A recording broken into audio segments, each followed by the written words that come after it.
the US, you have different ones. So Yeah, I guess we can use that as an excuse. What's going on, everybody? Welcome back to another episode of the Deadhead Podcast, episode 24. Still waiting for my co-host. Whoa! Let me pause that. There we go. I think I had another feed going on in the background. My bad. Um, no we are problem. we are still waiting for Jan to get here, like I said before, but we do have returning guest Lyra back on with us to talk everything Hello. RPGs. Hello, Lyra. How's it going? All good, all good. I've been playing The Witcher, which of course is one of the most famous and loved RPGs out there. So I'm very glad to be here to talk about it because I'm loving it so far. I think I am at a third of the game. I would like to say, like the people who played it told me I am almost there, past the third of it, and I'm loving it so much. So glad to be here. Good deal. Good deal. What's up, Jan? You just in the nick of time, man. How's it going? Yeah, that's right. Like a Swiss clock, you know me. Oh, I'm doing just great. I just came back from a trip, so I haven't even had time, to comb my hair or anything. So you're getting the raw experience here. How are Oh, you guys doing? we're doing fine. I mean, you could have been a few minutes late to comb your hair. I mean, it looks like shit. Nah. Well, I appreciate the calm and Dylan, but I kind of, I'm very professional. All right, always Oh, put the work first. no, that's That's fine. good. No, that's fine. No, that's fine. If so, that's good, man. At least you got here. No, Lyra was just talking about how she's in the middle of playing The Witcher 3. You hadn't played that, have you? I have not. I have tried. I played like an hour of it, and then decided that it's too much of a commitment for me, and I'll do it Yeah, sometimes when I have it's more a big time. When I'll game. be like, yeah, when I'll be like 80 years old, Mm-hmm. uh, be Yeah. retired and all that. Yeah, it's like another Skyrim, right? Like Skyrim and Oh yeah, I put Skyrim and The Witcher like in the same category because they're two of the best games probably ever made, right? But they're just games that I will personally never finish. I mean, The Witcher 3 is I mean, it's a Huge. massive game, and it's like so much to it. It's crazy that game came out in 2015, I believe. I was a senior in high school that's when that right. game came out, True. and it's nuts to see like how far like the graphics, the visuals alone can like are better than some of the games releasing today. Like Redfall, right? Redfall just came out on Xbox, and that game looks like a cartoon compared to Wow, The Witcher 3. So, then again, it's all about the art Yeah. style, right? But like The Witcher 3 is just really, really impressive. And especially after it had like the next gen patch on PC and console. I mean, it really is a that's really right. nice experience, man. I'd love to get back into it. Lyra is taking the leap, so that's good for her. But I don't know if I can do it, man. I don't Yeah, know. it's long. You need to be committed. That's right. Yeah, Yeah. you can't play any other games almost. Like you have to No, stay I on that. am playing something else because Oh yeah, yeah, otherwise yeah. I wouldn't do it. Oh, Like if I was only playing that, I would drop it. But I usually play like a smaller, shorter game Yeah, and a bigger one so that mm, I don't, lose interest. that's right. So You yeah, were that's playing. how that I do makes it. sense. Yeah, you were playing a game called Outer Wilds, right? Outer Exactly. Wilds, I believe. Yes, Yeah, Outer Wild. Yeah, yeah, yeah. Oh, right. I That's got it. right. So you have like some side action, right? Exactly. That Yeah, makes sense. something a little bit lighter and without that much lore about it and stuff like that, so that you Hmm. can really enjoy Mhm. that in the meantime while you play The Witcher, which is a commitment, of course, but Yeah, still good. Right. yeah, it really is. But one thing I was going to bring up, and I'm going to hit you with something that might surprise you, Lyra. I found out that you're in a band. Can you talk to us about that a little Yeah, bit? Because I that's am. awesome. Excuse me. That's awesome. I am in a girl only band, to be specific. I Okay. do play the keyboards there, and I'm the second vocalist, like the choir for the main vocalist, but it's nothing serious. So we just perform every once in a while when there's an event in our area here in Rome, and that's it. It could be a bigger project, but I absolutely have no time to be behind that and the Twitch going on. So, Right.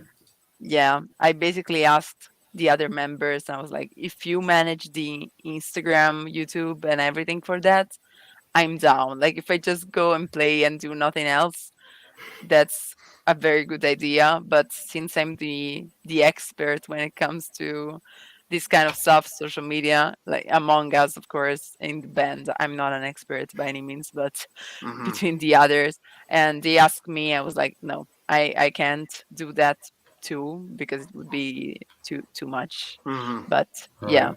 it's a very small thing we do between ourselves and friends. But yeah, I am in a band. I can I mean that confirm. myth debunked. She is in a band, in Exactly. fact. It's so true. The rumors were true. I am in a band. Man, that's Well, kick ass though. yeah, no, that's awesome because Mm. so to anybody who doesn't know anybody, and by the way, anybody who's listening to us on Apple Podcasts, because now the podcast is officially on that as well. Um, Lyra had invited the Deadhead podcast to her. I just drew a blank. What's it called? The Discord. That's what it is. And I Yeah, think I had a pop up in my notifications that said something about you were playing somewhere. I was like, what? So I clicked on it, and I think I don't know if it was you or someone in the chat had posted a video, but I actually saw you yeah, behind on. You said keyboard, right? yeah. Yeah, I actually watched the whole thing. I can't remember what song it was. It was a good song though. I can't remember what it. It's like We a posted. classic hit. Yeah, it was "I Will Survive" That's it. by Yeah. Gloria Oh, Gaynor. Yeah. nice, nice. Yeah, it had a different vibe to it, and I thought that was really awesome to bring up. So Yeah, that's we really cool. we mashed it up with another song by Destiny's Child, the former group Beyonce was a part of. That's So right. we made Hmm. a mashup, a remix, and yeah, it worked well. It worked well. People liked it, so Oh Oh, yeah, no, that's that's what awesome. matters. Yeah, no, that's awesome. Yeah, no, Destiny's Child is huge in the states. I mean, I lift weights to that wow. music, so Oh, No, really? here they're that's not actually. Like we completely Yeah, have I, to different. I actually explain never all heard the of them. time. We need to say it's Beyonce's band. That's who Mhm. they are. Because if we just say Destiny's Child, they have no idea. But then they go, "Oh yeah, I do know I'm that." so glad you said that because I felt like an ignorant fuck over here. You know, you guys saying, "Oh yeah, that's his child, of course," and I'm over there like, Beyonce was in a band. Yeah. Yeah, she was in a vocal group with two others. Yep. Everybody Damn. forgot about them, but they were very much a thing.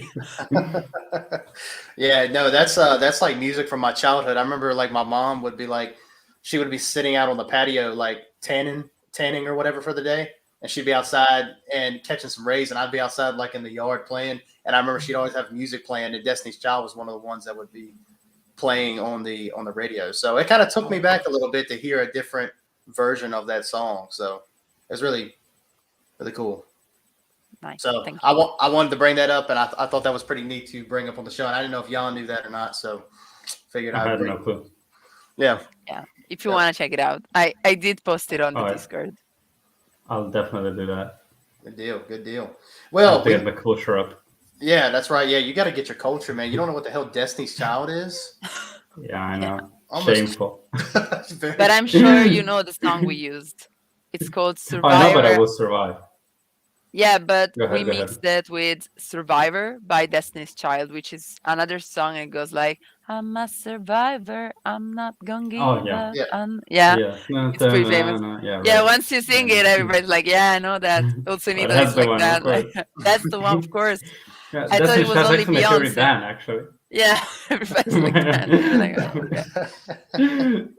yeah. No, that's awesome. That's awesome. Well, look, we all know why we're here today. We set aside this episode. This is kind of like a I don't want to say a filler episode because every episode of the podcast is very important to us, but It's very uh, filler. we didn't really have we didn't really have a specific topic to really go with in this episode. We figured RPGs would be a great one. We know that you're a big Lyra. We know you're a big D&D player. We know that you Yeah. play RPGs a lot.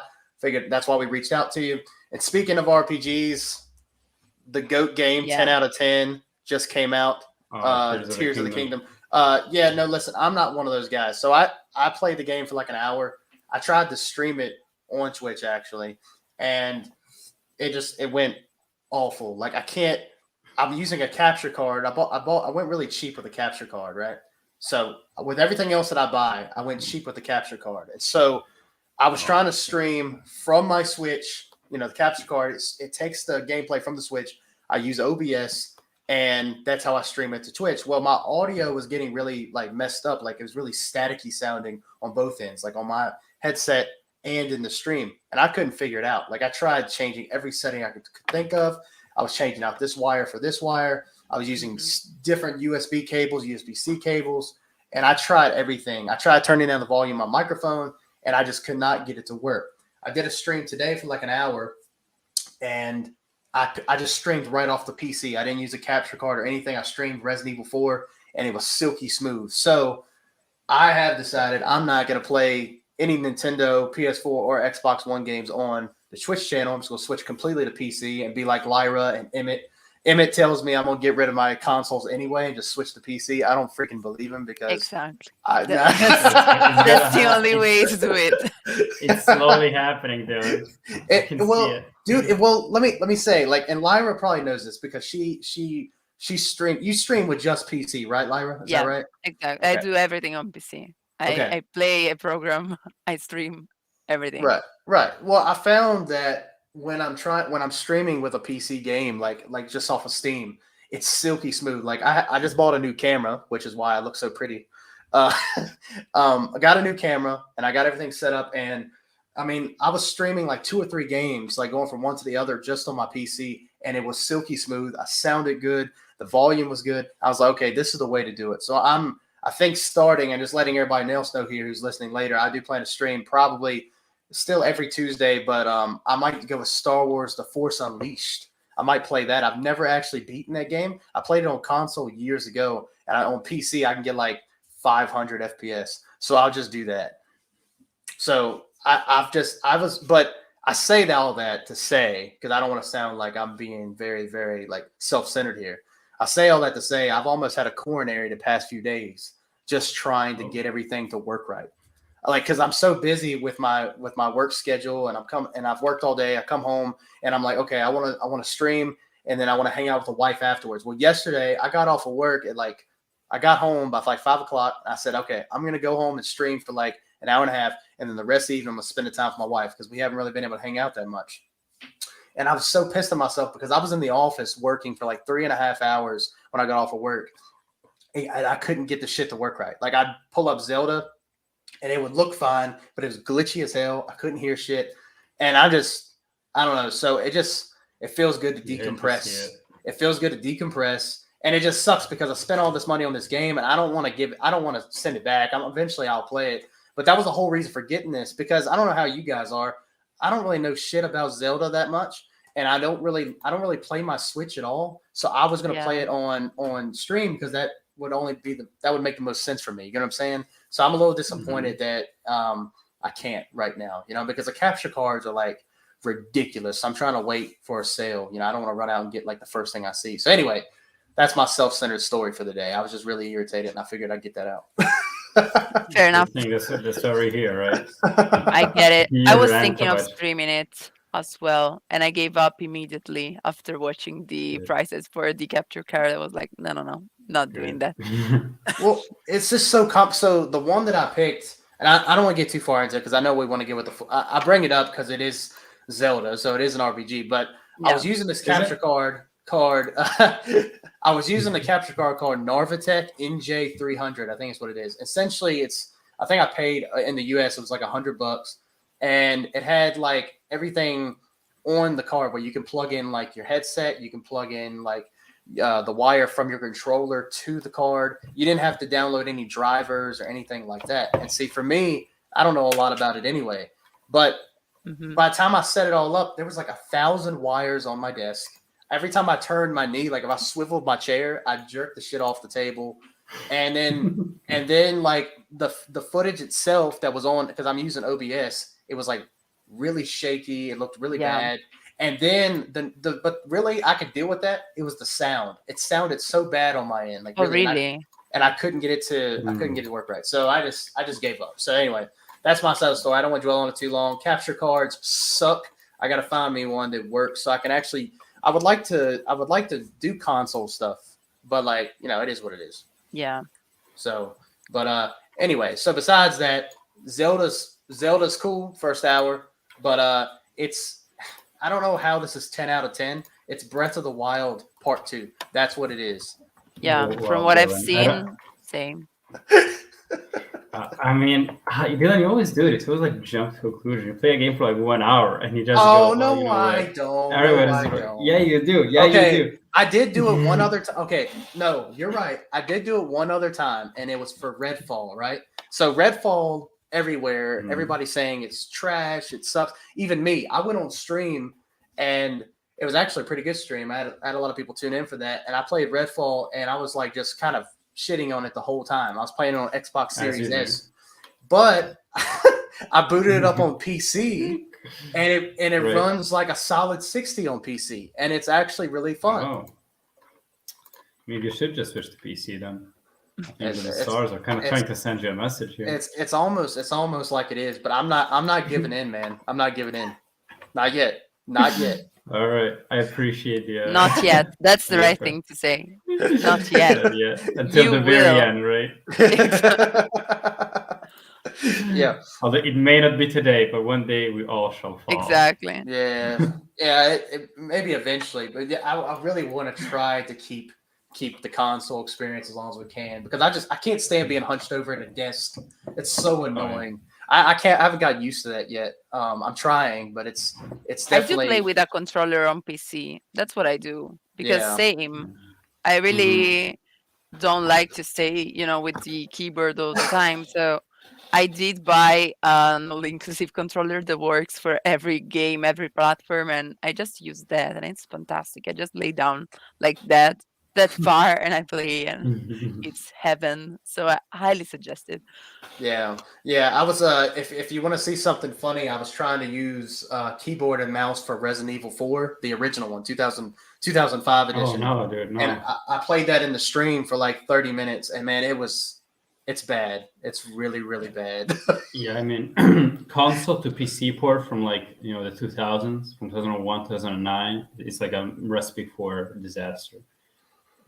I don't know, dude. It's. I will say it's a lot easier to aim with the mouse, like being able to actually hit your targets. But it's just like your movement, because in Resident Evil 4, the way you got very like tank controls, so you can't like move while aiming at the same time in the very original. So it's kind of like frustrating. Yeah, it's frustrating on controller. It's even more frustrating on keyboard and mouse.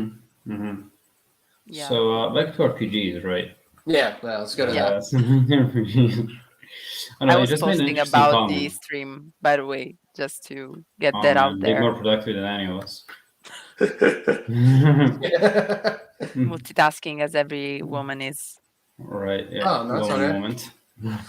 Okay, well, look, that's fine. Like, I went to my self-centered story. We talked about PC for a minute. You did your thing. We think about Resident Evil. Let's talk about we did. Yeah, you got to bring mandatory. You got to bring mandatory Dad Head podcast moment. Yeah. Yeah.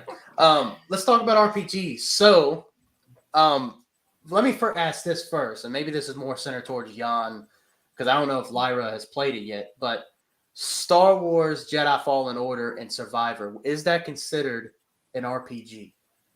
It has RPG elements, so that's because I put Cal at the top of this thumbnail here. You're blocking his face, but I just didn't know I didn't know what your opinion was of. Well, here's the thing. I think that like so many modern games have like tacked on RPG elements, right?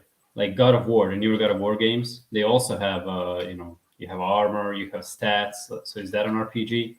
You called Zelda an RPG, and that has even less RPG elements. But yeah, some people consider it an RPG. What? So I think that Why would you say that? What would I say? What? You said Zelda is not an RPG? What is it then? That. I thought that it's an action adventure, game. It's a game. All right. So I think we should. The thing is, I would accept it as an RPG if someone gave me like a clear definition of what a role-playing video game is, and he showed me why Zelda would be part of that category, right? Because as we stand now, any game that has any kind of values, right, in any of its elements, right, is automatically an RPG. So like Zelda has like breakable objects, right? Like the objects have like a value or something, then it's an RPG. then like everything is an RPG. Fucking Call of Duty, right? The enemies have health that just chipped away with with every shot of the gun. Is that an RPG? I think you got to draw the line here. So I'm Mhm. not being radical. I'm saying that if someone gives me like good explanation of why Zelda is an RPG and is convincing enough, I'll buy it. Right. That Well, is what it is. And you had mentioned that it was more action adventure, but see, I would argue with the fact that I kind of think that Uncharted is more action adventure. that's true, but that's more of a Yeah. shooter action You adventure. know, You feel these? you give it, yeah, I feel these, but Mhm. Well, what do you think? okay. What do you think, Lyra? Do you think? I mean, would you consider Zelda an RPG, and why do you think so? Well, in the video game world, yes, but as Jan was saying, the definition is very, very much wider than it is for like tabletop games Hmm. because their RPGs are a very specific category and they're all very similar in terms of how they are played. Well, they change, of course, setting and everything, but the rule set and how it works is pretty much the same. While in the video game world, it's way more wider as a category. They have so many variants of RPGs. I don't even know them all. Like there's open world, there's I don't even know the name of others. Like there's so many that I do believe Zelda fits one of those wider categories, but if I Yeah, have sure. to think with the mind of an RPG player from the tabletop world, because that's actually the first thing that I play and then I came into video games, I Hmm. would say no, because differently from many other games, like video games, that do have similar characteristics to TTRPGs, like the tabletops ones, Hmm. Zelda doesn't. So if I compare the two and I say the video game RPGs are the video games that give you an experience that is as close as possible to the RPGs in the tabletop world, then Zelda doesn't have any similarity with that. Hmm. So I wouldn't say so. But if we think just about the video games, then maybe yes, because it is similar to others that are considered RPGs in the video game world. So I think, Well, yeah, the line is hard to draw. That's the thing. right, and that's kind of a problem, I think. I mean, not a huge issue, but see, how about the video game awards or some Hmm. kind of award ceremony like that? You Hmm. have the best RPG category, right? And then you have games like, imagine you have like Dragon Quest, right, which is as a raw of an RPG as you can get, and then you have Zelda, right? So how is that a fair comparison? How do you compare these two experiences? You can't. Hmm. It comes down to bias, and that's where my issues Well, arise. my question would be, okay, so really this leads into a next part, another segment of the show, if you will, is what are some things that makes an RPG? Like what is something that all Mm. of them should or have or should have to be considered an RPG, right? Like Yeah. when I think of an RPG, I think of The Witcher 3 immediately, right? And a Mhm. couple things that I think of, right? I think of like health upgrades, right? Being able to withstand more damage, power ups, skill trees, right?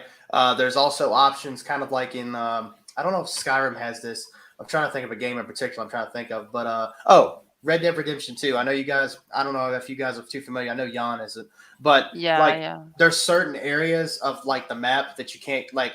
Let's say you go to a very wintry portion of the map, you get cold, so you have to put on a jacket. You know what I mean? You Mhm. can be malnourished if you don't eat. Right? You have a meter that tells you to so that you should be eating, or like or you'll get too skinny, or if you eat too much you'll get too fat, your hair grows out. You know what I'm saying? That's kind of what I think about with RPG. It's almost like like I'm actually role playing. Would you guys think the same, or what are some other things that could be RPG related, if that makes sense? Ladies first. Okay. Thanks. Well, I do agree with you. Like, I think the most, out of yourself you feel when you're playing, the best the RPG experience is lived. Mm-hmm. Because when I play D&D, I get so into the character that I don't think for myself. I think as the character. And I think if a game can give you that, it is an RPG. Like if you start making decisions that are different than those you would make but are based on the experiences you had with your character in the game. I think that's the main, you know, achievement for an RPG. Like with The Witcher, I'm not thinking as me, Lyra, I'm thinking as Geralt all the time. Like if it were me, I wouldn't choose Yennefer, for example, but I think Geralt would, and I do that in the game because I feel it's truer to the character and his past experiences and stuff like that. So if the game can provide you that kind of feeling, thanks to all the choices it has, all the lore, all the characterization of the character itself, I think then it can be considered an RPG. While if the character is just given to you, but there's nothing added to it, so you can't really interact with many things in the world and build his personality around the things you do with that character, then it's not really the RPG experience because you're not role playing as the definition says. Like if you get what I think about it, but yeah, the closer to the D&D experience, the more RPG it is for me, at least for my point of view. Right. Okay. Yeah. Yeah, that's a very well, what should I say? That's a very traditional, view of it, and I respect it. When it comes to video games, I think you can branch out a little bit more. You have games that have more of a solid story, already a built up character for you. You don't get to make decision for them. Think most Final Fantasies. Seeing Kingdom Hearts here. That's the same way, or even Dragon Quest. You don't get to do many choices in those games. When I think of what makes a video game an RPG is more stuff like as Dylan said, progression systems, skill trees, excuse me, values, stats, that kind of stuff. I think it's more of all these elements that come together and things you gotta think about. For every battle, every level you go into, you gotta think about all that stuff, right? Because again, to differentiate it a bit, to most games who just have some RPG elements, like I don't know, God of War. God of War does have some, the newer ones, it does have some elements, right?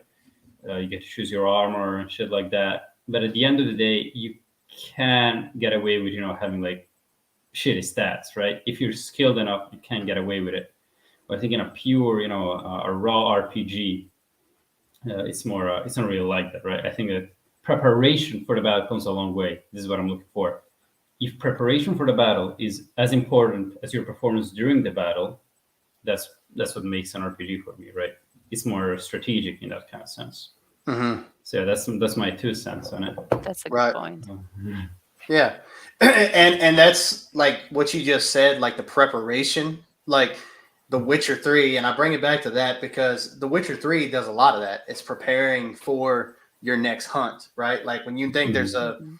a wyvern that's close, you have to prepare for that. Now I can't remember what you got to do to prepare for that, but you have to like drink a certain potion, concoct a certain material to be able to have a chance against this beast, right? You can't always just go in there and just take your silver sword and just start slashing everything you see. You have to prepare for it. So I think The Witcher 3 is like kind of like the overall, in my opinion, and it's just my opinion, the embodiment of what an RPG is in a sense that you can make choices. You can, I mean, that game, I mean, Lyra, help me out here. I'm pretty sure there's like, what, like over 20 different endings, right? Or more than Yeah, I that? still don't know, but because I'm trying not to get it spoiled for me, Yeah, because I right. don't know how I avoided it for these many years, but I still don't know how it ends.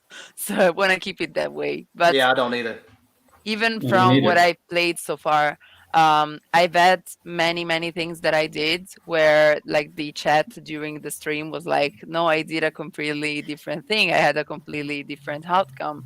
And so I can already tell you that like even at a third of the entire game, you already have so many different paths that you can choose.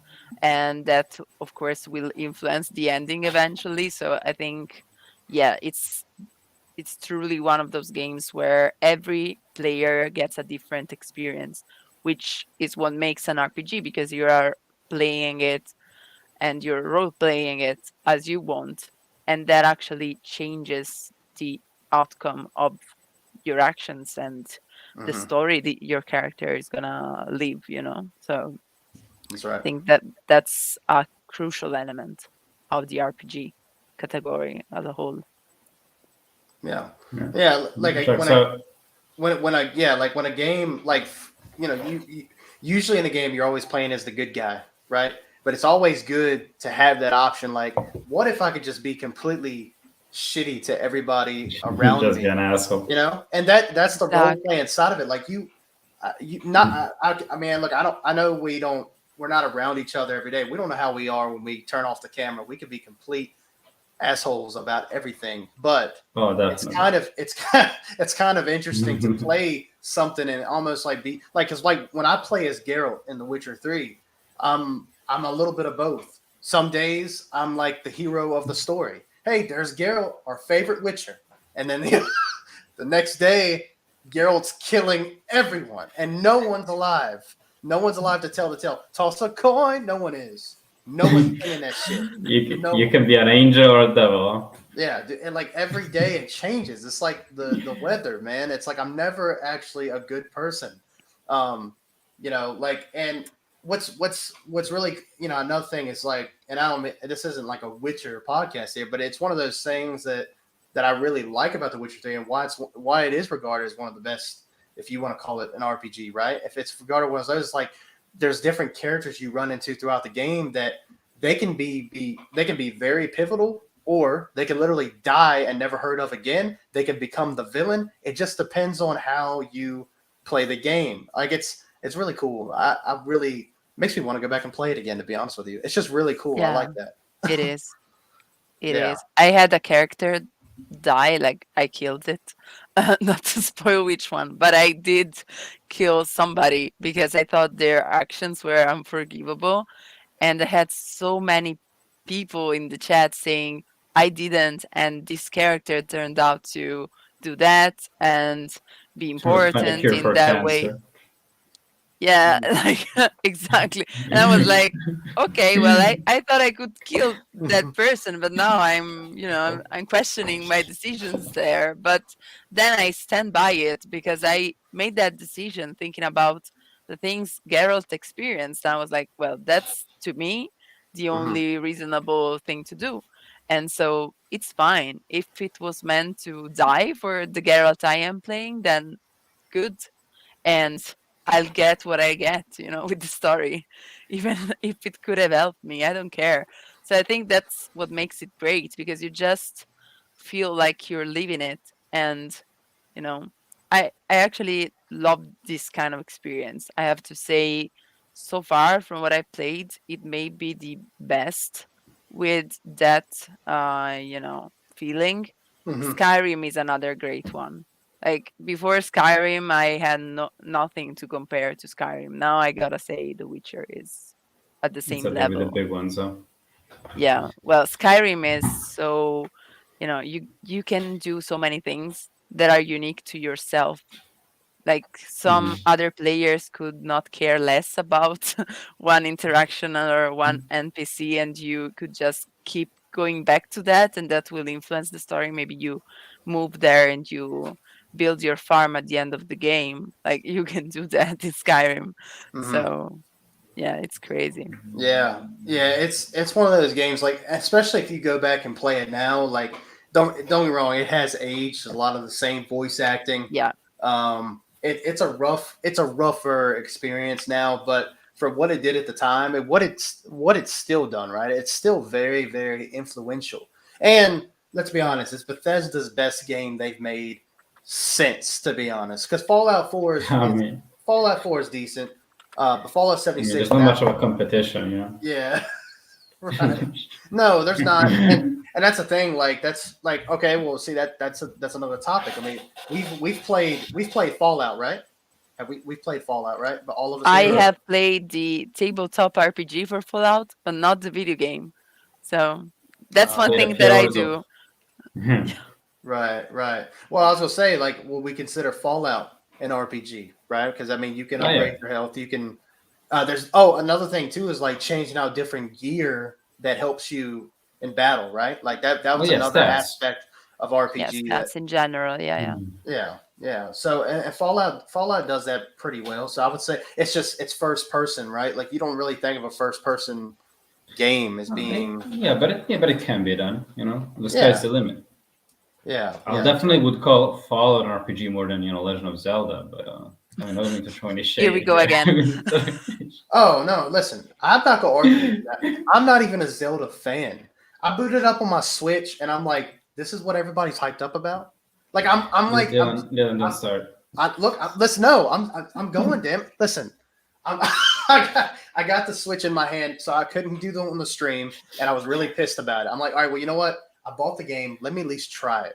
I boot it up. I go to this one cave. It's boring as hell. Like there's like a little bit of dialogue, right? A little bit, which is fine. I don't need like I love the Pokemon games, right? Like that's one Mhm. thing I like. There's no voice acting in that. I got no issue with that. I used to play the original Final Fantasy games on the Nintendo back in the day. There was no voice acting in that. I don't really have an issue with it, but it's so boring, and I don't really know what the heck is going on. I'm playing the game, and I'm saying like, this is 10 out of 10. What's 10 out of 10 here? Because like everybody, and that's the thing, it's like a double standard. Everybody gave EA and Respawn absolute crap for how Jedi Survivor released, right? That it's a stuttery mess and all this stuff, which I'm not saying that it doesn't deserve some of the criticism. But then you accept this 20 FPS piece of junk on the Switch. On the Switch, Dude, it's on the again, Switch. Come on, give him I some know, I slack. know, I know. No, I'm gonna give it a little bit of slack, but it's like it is kind of weird how, like me and Jan have talked about it before, how the gaming culture is very toxic. So I get all Oh, that, yeah. but it's just like, Yeah. and Yeah, I we're get the it. biggest. Also, the We're the biggest Switch, yes, offenders. the Switch is very underpowered, especially for today's standards. But I mean, come Yeah. on, how can you literally whine and complain about one thing and then settle for this? It's but it's the thing. Like some people try to compare the Zelda game to God of War Ragnarok, right? Like everybody was calling God of War Ragnarok a DLC, and that there's nothing special about it, and all that kind of thing. But like nobody's saying, Blasphemy. but nobody, yeah, exactly. But nobody's saying anything about Zelda Tears of the Kingdom. You know what I mean? Oh, well, all right, yes. I think that there is some debate over it, though. I think I haven't played it, so I cannot take this with a grain of salt. But from what I've heard, Yeah. like they've added so much shit to it, they improved so much of it that it's warranted, right? They kind of Yeah. because they don't do that often with Legend of Zelda. Usually, like making a sequel, like a direct sequel to Legend of Zelda game, as in something that takes the same mechanics from a past game, and trying to improve in another one. It's something that very rarely happens. I can only think of, Majora's Mask, A Link Hmm. Between Worlds, and that's about it, right? So Hmm. I think it's a huge task, and I think that if people are happy about it, probably put it out of the water, right, Hmm. out of the park. But I haven't played it, so I wouldn't know. Yeah. but Yeah. I agree with I see Lyra is talking to Perpetual Rookie Mistake, comment on Yep. on Twitch. I appreciate you for that, and I agree. I do like a lot of the experiences of trying to.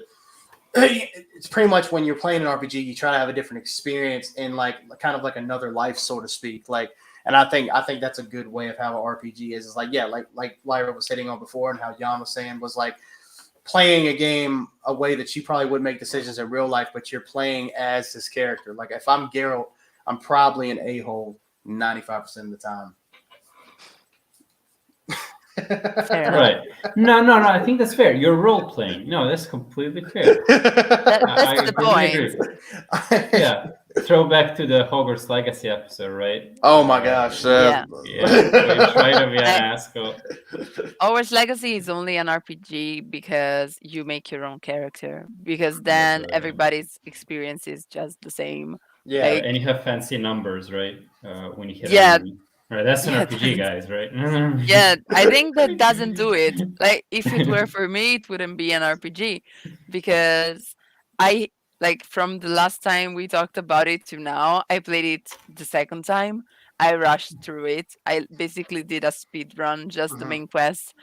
and just to see if I could get a different ending for the various storylines, and I didn't. Right. Like Yeah, just a few things changed, but I would say only the final cinematic, and that's it.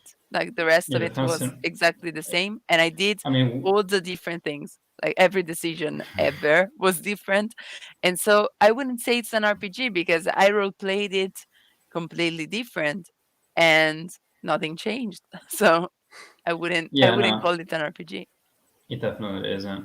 And if it is, it's a failure on RPG. Ooh. So we wouldn't be the only thing it fails at. You know what I'm saying? Yeah, welcome to the Dad Head podcast, guys. We like to shit on games. We played for 80 hours. Wait.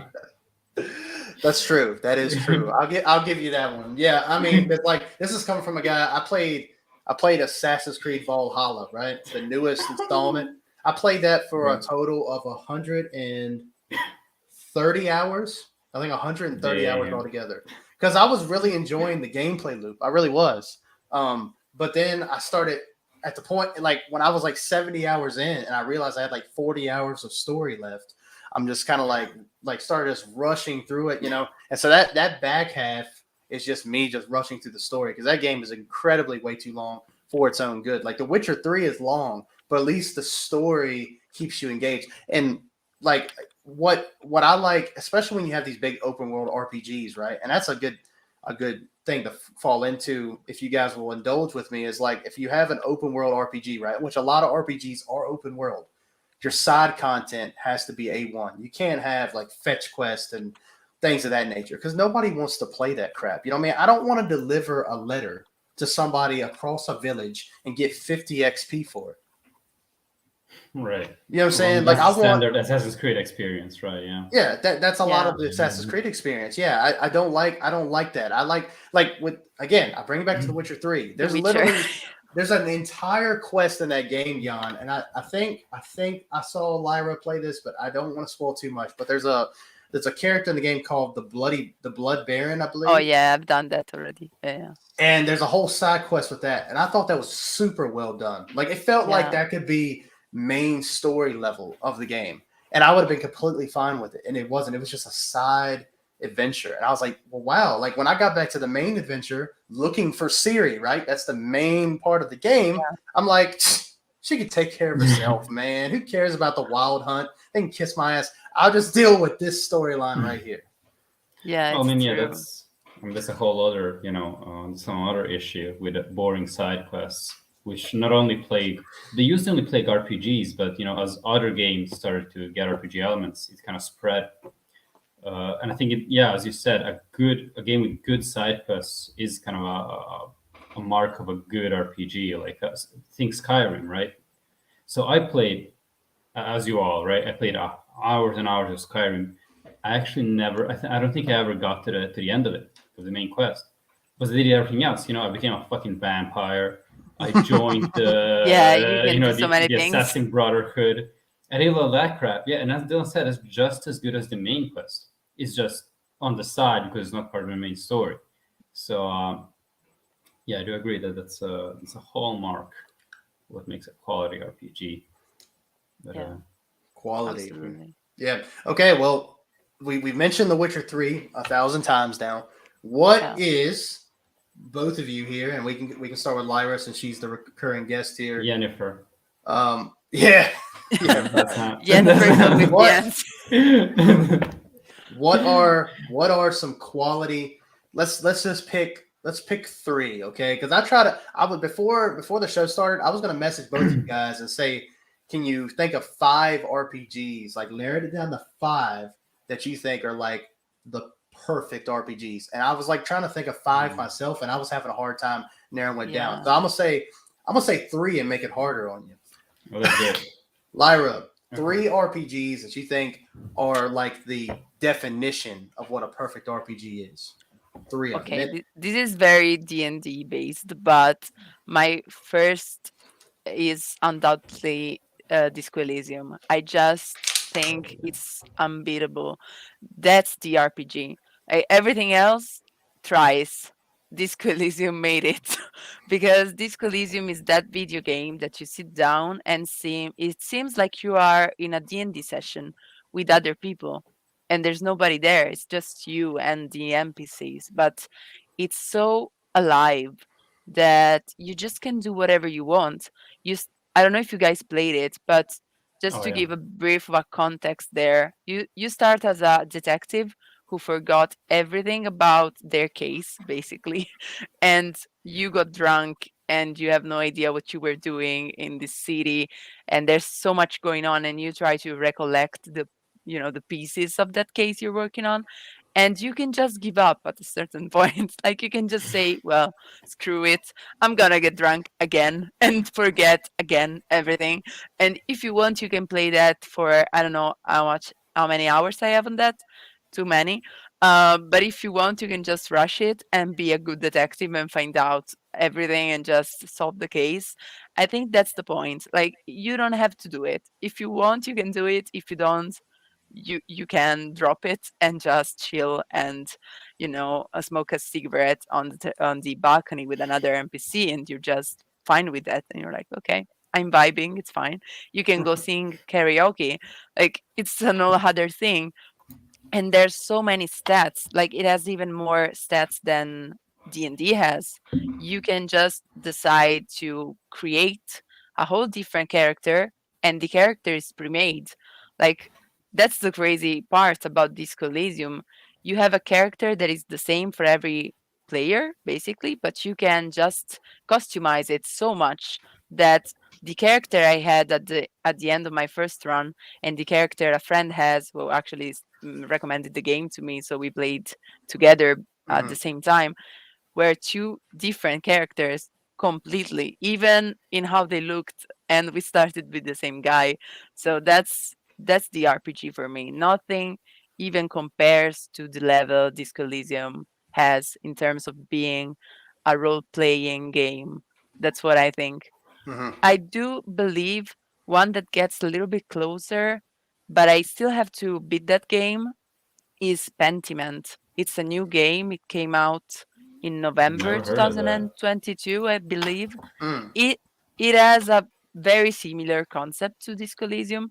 You play as an artist in the Renaissance era, I would say, and you are hired to do like a painting or whatever in a cathedral or monastery. I don't really know the right term for that, but basically you can decide to do whatever you want. You can either chill with the farmers outside the church, or you get involved in this mystery with sacrifices and nuns that burn behind the cathedral, and it just gets crazier and crazier. And one thing that I loved about it is that at the beginning of the game, you have this long conversation inside your own head. Basically, it's a dream with your, I would say, other areas of your consciousness. Kinda, they do have different appearances. One is a saint, one is a devil, and stuff like that. And you build the lore and previous life of your character in that dream.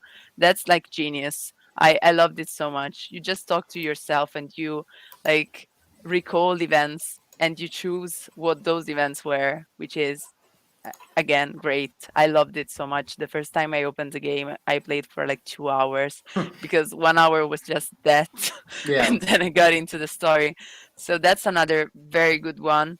I would dare say I need to end it first to really give it a score, but so far very promising because it is like Disco Elysium. Like as close as you get to Disco Elysium, the better it is for me. But Pentiment is a really good, promising game. And I also love Detroit Become Human.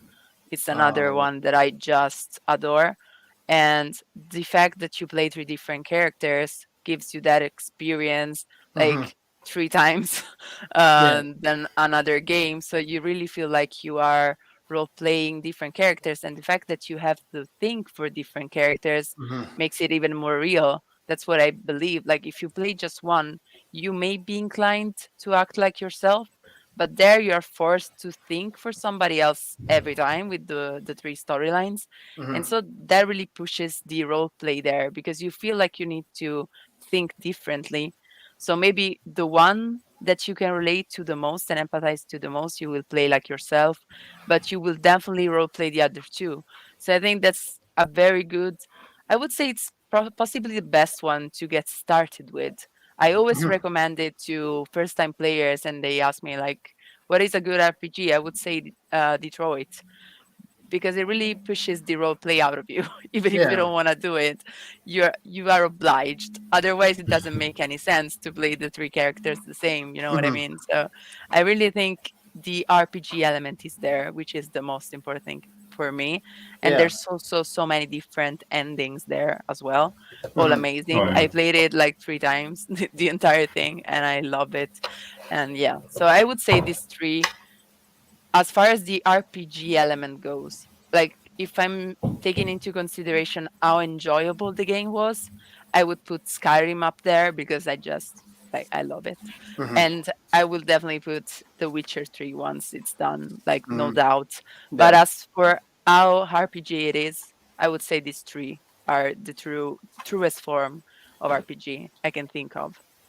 Well, I find it so interesting that you call Detroit an RPG, and I'm not being Yeah. such a, I mean, such a, what do you call it? Kind of a, looking at the needle in the haystack here. Mm. For me, Detroit is like, and maybe I'm coming from like a different background, but I played a lot of these interactive dramas. Like Heavy Rain, Beyond Two Souls, Quarry. Peter and I've seen you play that lately. The Quarry. I have Hmm. played that. Yeah, Until Dawn. Yeah. Until Dawn. All the Telltale games. The Dude. Walking Dead. That first Walking What Dead else? season is beautiful. Oh, That it's was actually too see. good. I was actually gonna. I'll let you finish, Jan. I was gonna say, Mhm. Lyra, her mentioning Detroit Become Human, that took me by surprise too. But when she Hmm. explains it, that I would consider as far as role Yes, playing. it Yes, is I role agree. playing, I agree. but And see, it's that's why I was gonna say one of the because like when I say RPGs, really I mean like I kind of was just going to ask you in general, like, what are some good examples of a game that you can get lost in, right? Like, you get lost, Mhm. you get so captivated by the story that you're sad when it's over. I was going to mention Telltale's The Walking Dead season one. I was going to season one, say that. specifically I was season actually going one. to think about, dude, just season one makes me cry every time. I'm not Oh, even it's lying, dude. great. It's great. No, Every it's time. great. Go ahead, Jan. I'm sorry. I didn't mean to cut you off, man. No, it's all right. And I just want to say that I do agree with what Dylan said. Like, you do role playing that game. Wouldn't call it an RPG, but to each their own. um, Uh huh. As I uh, said, the line is hard to draw. So right, that's right. So when it comes to me, I gotta agree with Disco Elysium. Totally, that game is insane. I do not want to know like just how many people those developers, that developer house, the software house has just chained up in their basement, just writing lines for that script because that game Hmm. is endless. The game is endless. I'm pretty sure someone sold their soul to the devil on that for that one. You just know, right? I'm sure. Yeah, and I gotta appreciate their efforts, gotta appreciate their sacrifice, and I gotta put them on my list. I'm sure, I'm sure that'll pay it off, right? So, Sure. and I can't say anything more that Lila said because she just described it perfectly. Hats off. When it comes to another one, I gotta go with one of the Persona games, and I don't know if any of you had any experiences with those, but I'm pretty sure that I should say Persona 5, but I'm Hmm. gonna be, a niche douchebag and go with Persona 3. But all this is applicable to the other ones. If you don't know what it's about, basically you're a high schooler, right? And what you do normal high school stuff, right? You go to class, you answer to various questions the teachers give it to you. You got to study for exams. You can go to the library, rent a book, read it. You can you can read a DVD. You can hang out with your friends, right? And all of this is like on a sort of a timer. Basically, it's like a schedule. Yes, like a scheduled simulator, right? So during the day, you can either do one thing or the other, right? And then you can do another one in the evening. And you have like 1 year. Usually a game is like 1 year, like from April 1 year to April of the next year. And during the year, you kind of gotta develop your character, right? Which is set in stone. Well, it's not really it's a set in character. All the other characters are set in stone. What's great about it is all the things you do, right? So studying makes you more intelligent. Going to the gym makes you more bulky. Yeah, watching like a scary movie makes you more brave. Hanging out with a character makes you closer to that character. All that stuff transfers to the actual fantasy part of the game, which is going to discover that you can like summon these personas, which are pretty much facets of your personality, which take with the form of various gods of various mythologies, which I always found cool as fuck. 16-year-old Jan got his mind blown by that kind of shit. Um, I can even tell you about the hours spent, looking at like niche mythological characters, thinking, yeah, that would be my persona. But anyways, that's great because everything. Not only do you get the whole, build my own character, do my own thing, but it has also a direct impact on gameplay, right? If you spend a lot of time with a certain character, then while you're in battle, that character might aid you more, right? Mhm. Might shield you from a fatal hit. If you, as I said, if you went to the gym, you have more strength or more HP. If you or it also that kind of stuff can pertain in the real world. Like if you studied a lot, when the exams come, you get a good grade, and then your mentor rewards you, says, "Oh man, you did pretty good on those exams. Here's some money, right? Don't spend it all in one place." And of course, as every teenager, you spend it on weapons or when you go into dungeons. Uh, so when it comes to RPG, I chose Persona 3 just because it's the one that has the best story. I am of Mhm. opinion. Please don't come to my I place just with played the pitchforks. fourth, so I don't Oh, the know fourth. about. Yeah, and The I fourth loved is it. pretty good. Oh, the fourth is great. I mean, they're Yeah, all great. The I fourth one have to has play this whole the mystery fifth, element. but yeah, I highly recommend. The fourth one has this mystery element that really like very Scooby Doo. yeah, You have like this ragtag team of like teenagers trying to solve a mystery, and yeah, you yeah, actually yeah. have to like, but at the very end, like this isn't a huge spoiler, but you gotta select who you think the culprit is, and if you don't say the right one, you get a bad ending. It's great. Yeah. It's but yeah, you're gonna love Persona 5. Trust me. The game is also like visually it's just stunning. Mhm. True Uh, that, absolutely. Third game. For third game, damn. I'm gonna pass the ball to Dylan actually because I cannot think of a third one as of now. So Well, I no, got this data. that's a good list. No, I hear Persona 5 get brought up a lot Oh when it yeah, comes to that series. I don't know if it's just because it's the newest. Um, it's definitely the most popular one.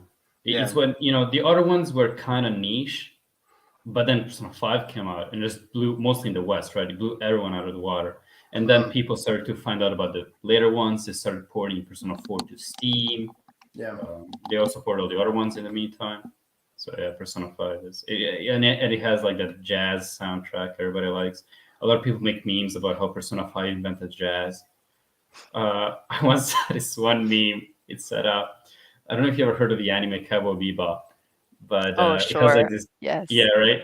Like there was this one meme that said, well, Cowboy Bebop, it really it's such a masterpiece that it transcends time and space. That is Mhm. because it has jazz in its soundtrack, even though came out in the '90s, and jazz wasn't even invented until 2016 when Persona 5 came out. Yeah. Uh, but all right, having said that, what do you got, Dylan? um. So I didn't tell you guys to rank which games were better than the others, and not that that's necessary. So I'm gonna say mine in an order, and I'm really any given day I can put one at top of the other. But um, I hate to bring it up again, but I'm gonna The mention The Witcher. Witcher. I'll mention Hogwarts The Witcher 3 Legacy. first. Listen, I have not beaten that game, but everything about it, right? When it comes to the story, the music, I have the soundtrack on my phone. Yes. I Oh my listen to it. God. Yes, I listen to it every week. Um, I love the whatever how everybody looks. I love the environments. I love the monsters you fight. I like preparing for battles. Um, Everything in between. I think just the progression of if I shave my beard, it grows back. The Oh, same with really? the hairstyle. I like everything about it. Being Geralt, I've never felt more like a man and never felt more powerful and tough than Geralt of Rivia. So I have to say that one first. I'm not going to get too much into it because we've talked about it a lot on the show, but I think it has to be at the top. And it looks like to me, Perpetual Rookie Mistake believes the same. The music is great in the game Yeah. and often underrated aspect of the game is very underrated. The soundtrack is perfect. Incredible. Yes. So second on my list would have to be, and I had to think about this a little bit, but I think I finalized, and I could probably switch it out every once in a while. But Ghost of Tsushima. It's Oh, high up there okay. for me. And the reason why I'll put it up there, because I see Jan has a look on his face. I know it's not a full-on RPG. I know that it's more in the likes of when we talk about Zelda, right? It has the RPG elements, but it's not like as Jin Sakai can I really make too many choices. However, I've never felt so invested in a game in a long time up until that point because of a particular side quest in the game where you have this older lady who's pretty much helped raise you since you were a child, Oh and yeah. you can tell that her mental is steadily declining. She's almost there. She's almost at that point of her life where she could go anytime, and she had like a relationship, a very romantic relationship with his dad like years ago, and she's starting to lose it, and she starts thinking that I'm like it started to get me thinking about it. She starts calling Jin his dad's name, like saying, "Isn't it so nice outside? Isn't the weather so beautiful?" And Jin, man, because Jin knows that she's fading away, he starts playing along with her, like, yeah, it's beautiful, acting like he's his Right. dad, and they end up going to this really, really high top of this mountainside and looking out. It's like, and that game's visuals are absolutely out of this world. Oh yeah. And they're on this mountainside and they're looking at the sunset together. And then she slowly passes away, like I think on That his was shoulder. beautiful. Yeah. And I was like, Mhm. immediately I clapped my hands because it was just the most beautiful thing I've ever seen. But I have to put that up there because I've never been so invested and felt like it really felt like the work you were doing as Jin Sakai was actually making a difference, even in his darker moments, right? Because he was really leaning into that. He was trained as a samurai, but he was starting to become more of a ninja, like an assassin, like attacking from behind. It's almost like to bring it to Star Wars, and I know I've been talking a shit ton of Star Wars this week, but it's kind of like the light and the dark side, right? Like the light, we don't they don't use blasters, right? Jedi do not use blasters or anything like that. But the Sith, they're willing to do So anything. uncivilized. Yeah, right. They're willing to do anything to kill the opposition. And so like that's kind of what it reminded me of. And I was just super invested. And that one side quest, like I said, dude, I've never felt like what I was doing made more of a difference than right then in that game. And so that really sticks out for me. But my number one has to go to Final Fantasy VII, both the original and the remake. Uh, More so the remake because the original I don't remember as much because I was a kid. And I've tried to go back and play it, and it's just really, really hard to go back to the to the old PS1 graphics. I know that's a dumb excuse because there's people that play It really is. all the time, but the Final Fantasy VII remake was the first time in a Final Fantasy game that I was like truly invested in the Cloud story and getting close with the members of Avalanche and getting close to Barrett and Tifa and Aerith and like there's actually, and like Jan was talking about, I think he's talking about in Persona, where if you treat certain characters a different way, they'll Mhm. aid you in battle and they'll act a certain way Yep. around you. Final Fantasy VII, they do the exact same thing on a smaller scale, but they do that. Like if you give more trust in Tifa, she'll open up to you more. If you give more trust in Aerith, she'll open up to you. Like just during sequences where you're just walking around Midgard. Barrett, right? Like Barrett hates Cloud from the jump. What's up? What's up, Rook? What you doing, Rook? Like, you know what I mean? Merc. Merc? Yeah, that's it. What you doing, Merc? And and then you start to see Barrett like start to care for Cloud if you treat him a certain way and you respond. If you respond kind of like a dickhole, he's gonna be like, okay, well, This F how it you. gonna be. But like if you try to be like cool and try to work together with him, he's there to help you out. And I think that's a good example of an RPG. While it's not as layered as you could say probably like Persona is, it's still there. And Oh no, man. I've beaten the 7 remake. Now Jan's 100% the game, so I can't compete with that. But I've beaten that game 3 times.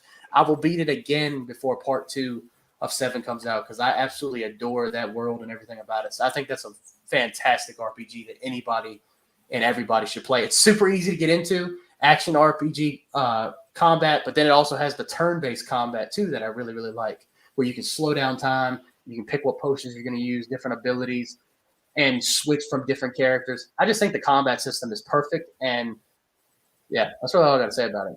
It's fantastic. Start to No, that's a good one. No, Seven Remake was incredible. Single-handedly got me into Final Fantasies. I played like five Final Fantasy games before it, and only Seven Remake was the one. But Gotta play that yet, but I've seen it some uh, like Oh, from other ones, but I haven't played it myself, which is never well, the you know same. what? But Well, you know what? You can wait until part 2 and 3 come out, which is gonna be what like 10 years. You can play like perfect. the whole thing in one go. Sure, will do. no, Uh, seriously, Lyra. All jokes aside, when I don't know how, like, for me, when I play like a big game, right? Like I'm almost towards the end of Jedi Survivor, and I've put a ton of time into it when I've had the time, but I've been staying up to play that game because I've been so hooked. Like when I play a big game like that, I usually take a little break before I jump into another huge franchise. So I don't know if you're like that at all. I'd be curious to hear about that. But like Yeah, eventually, I don't know if you're going to see The Witcher all the way through or not, but definitely Final Fantasy VII Remake is something you have to play. And I've loved to watch you do that on stream, man. I'll watch it. I love the game that much. I'll watch the streams. I'll do it.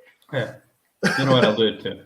I'll be there. I might even, tip, Tim some. What's the Twitch currency? I forget it. hey, think about it. Yeah, the Twitch currency. I still don't know how Twitch works. I'm Yeah, terrible at those things. I don't either. Nice. I don't either. Don't feel bad. Honestly though, and to get off on that subject for a second, and I know we were talking about that, but Lyra, as far as your streams go, what if you wouldn't mind indulging me for a second about that, like what do you use when you do your streams, right? Like you have a border around your screen. It looks really, really nice. Like I really, made all of them like by hand on Photoshop and with elements that I made myself, like graphically on Adobe. And yeah, I'm a creative one when it comes to these kind of things. So I just cut, images from the game with the size of the yeah, screen. Then I place a frame that I like, or I make one, depending on the game, with graphic elements on Photoshop. Then I add maybe stickers from the game, like official PNGs. Like I had the official The Witcher down below, the official of the Outer Wilds screen title and stuff like that, just to customize it a little bit. And then yeah, I create all of my videos with a stupid video editor called Movavi, but I just downloaded a copyright free font and lo-fi music, copyright free as well. I just have fun doing these kind of things and customizing it. That's the only thing that I know how to do on Twitch. Everything else, like banners, alerts, stuff like that, very confusing to me. But as far as the graphics go, I enjoy it. It's a word I know a little bit about. So I was just like, okay, let's make these things. So mhm. yes, as Ruki was saying, I wanna make a tutorial of how to do that. I hadn't had the time this week at all, but I'm thinking about how to structure that because a lot of people ask me this kind of stuff. I think it's one of the things that holds people off from streaming a little bit too, because so many people on Instagram, I don't know if you guys had that, but they just DM you asking, do you need graphics? Mhm. And then they, All the time, all the time. yeah, all the Mm. time, right? And they suggest like crazy prices for these kind of things. So you just think, well, it must be hard to do it on your own. That's why there's so many people out there asking even small streamers to invest such big amounts of money to do that. So I think it's a bit of a gatekeeping situation. So that's why I wanted to make a tutorial because it is really easy.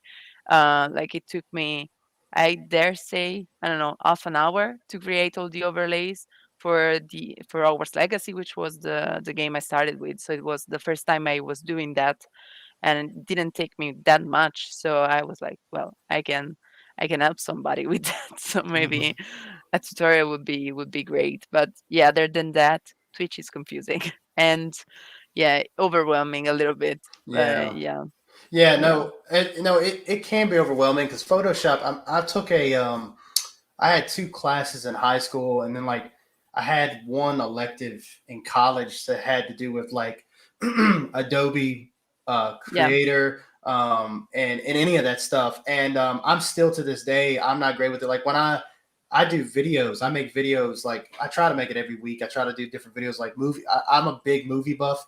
I do movie rankings and things like that. I'm sure you've seen me post a million times, but I'm still learning how to edit the right way. It's really it's not hard, but it is a chore. It's almost like it's almost like a second job, and you kind of have to treat it that way. And one of those things, like as far as the editing the template for your streams, yeah, no, I think that's great if to do like a tutorial, because yeah, I'm sure it's not hard. I mean, as soon as you learn the fundamentals on how to do it, I'm sure it's not Yeah, difficult. But like for me, like for instance, I wanted a theme song for the channel, right, for the Deadhead yeah, 96 channel, and look, I learned how to play guitar like very like when I was a kid, and I think I had like 4 or 5 lessons.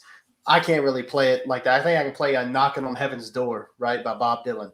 I can play that song on guitar, and other than that, I can't play anything else. So I had to go on. I use Mac for pretty much everything I do, and I was using the music creator on Mac, and I created a theme song for the channel. It's nothing special. It's like 2 guitar strokes the entire time.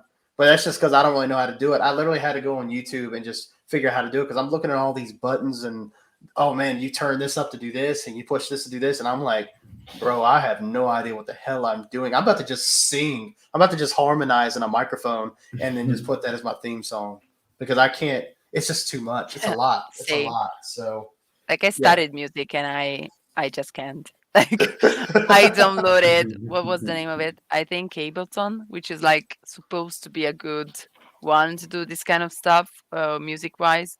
I had it, like I had a coupon for it because I bought a very good keyboard to play, and so they gave me like the subscription for that. I downloaded. I was like, okay, let's get into this thing. I've avoided the Hmm. recording situation for as long as I could, but I have it now. Let's try. I tried, and I was like, okay, no, no, no, backing off.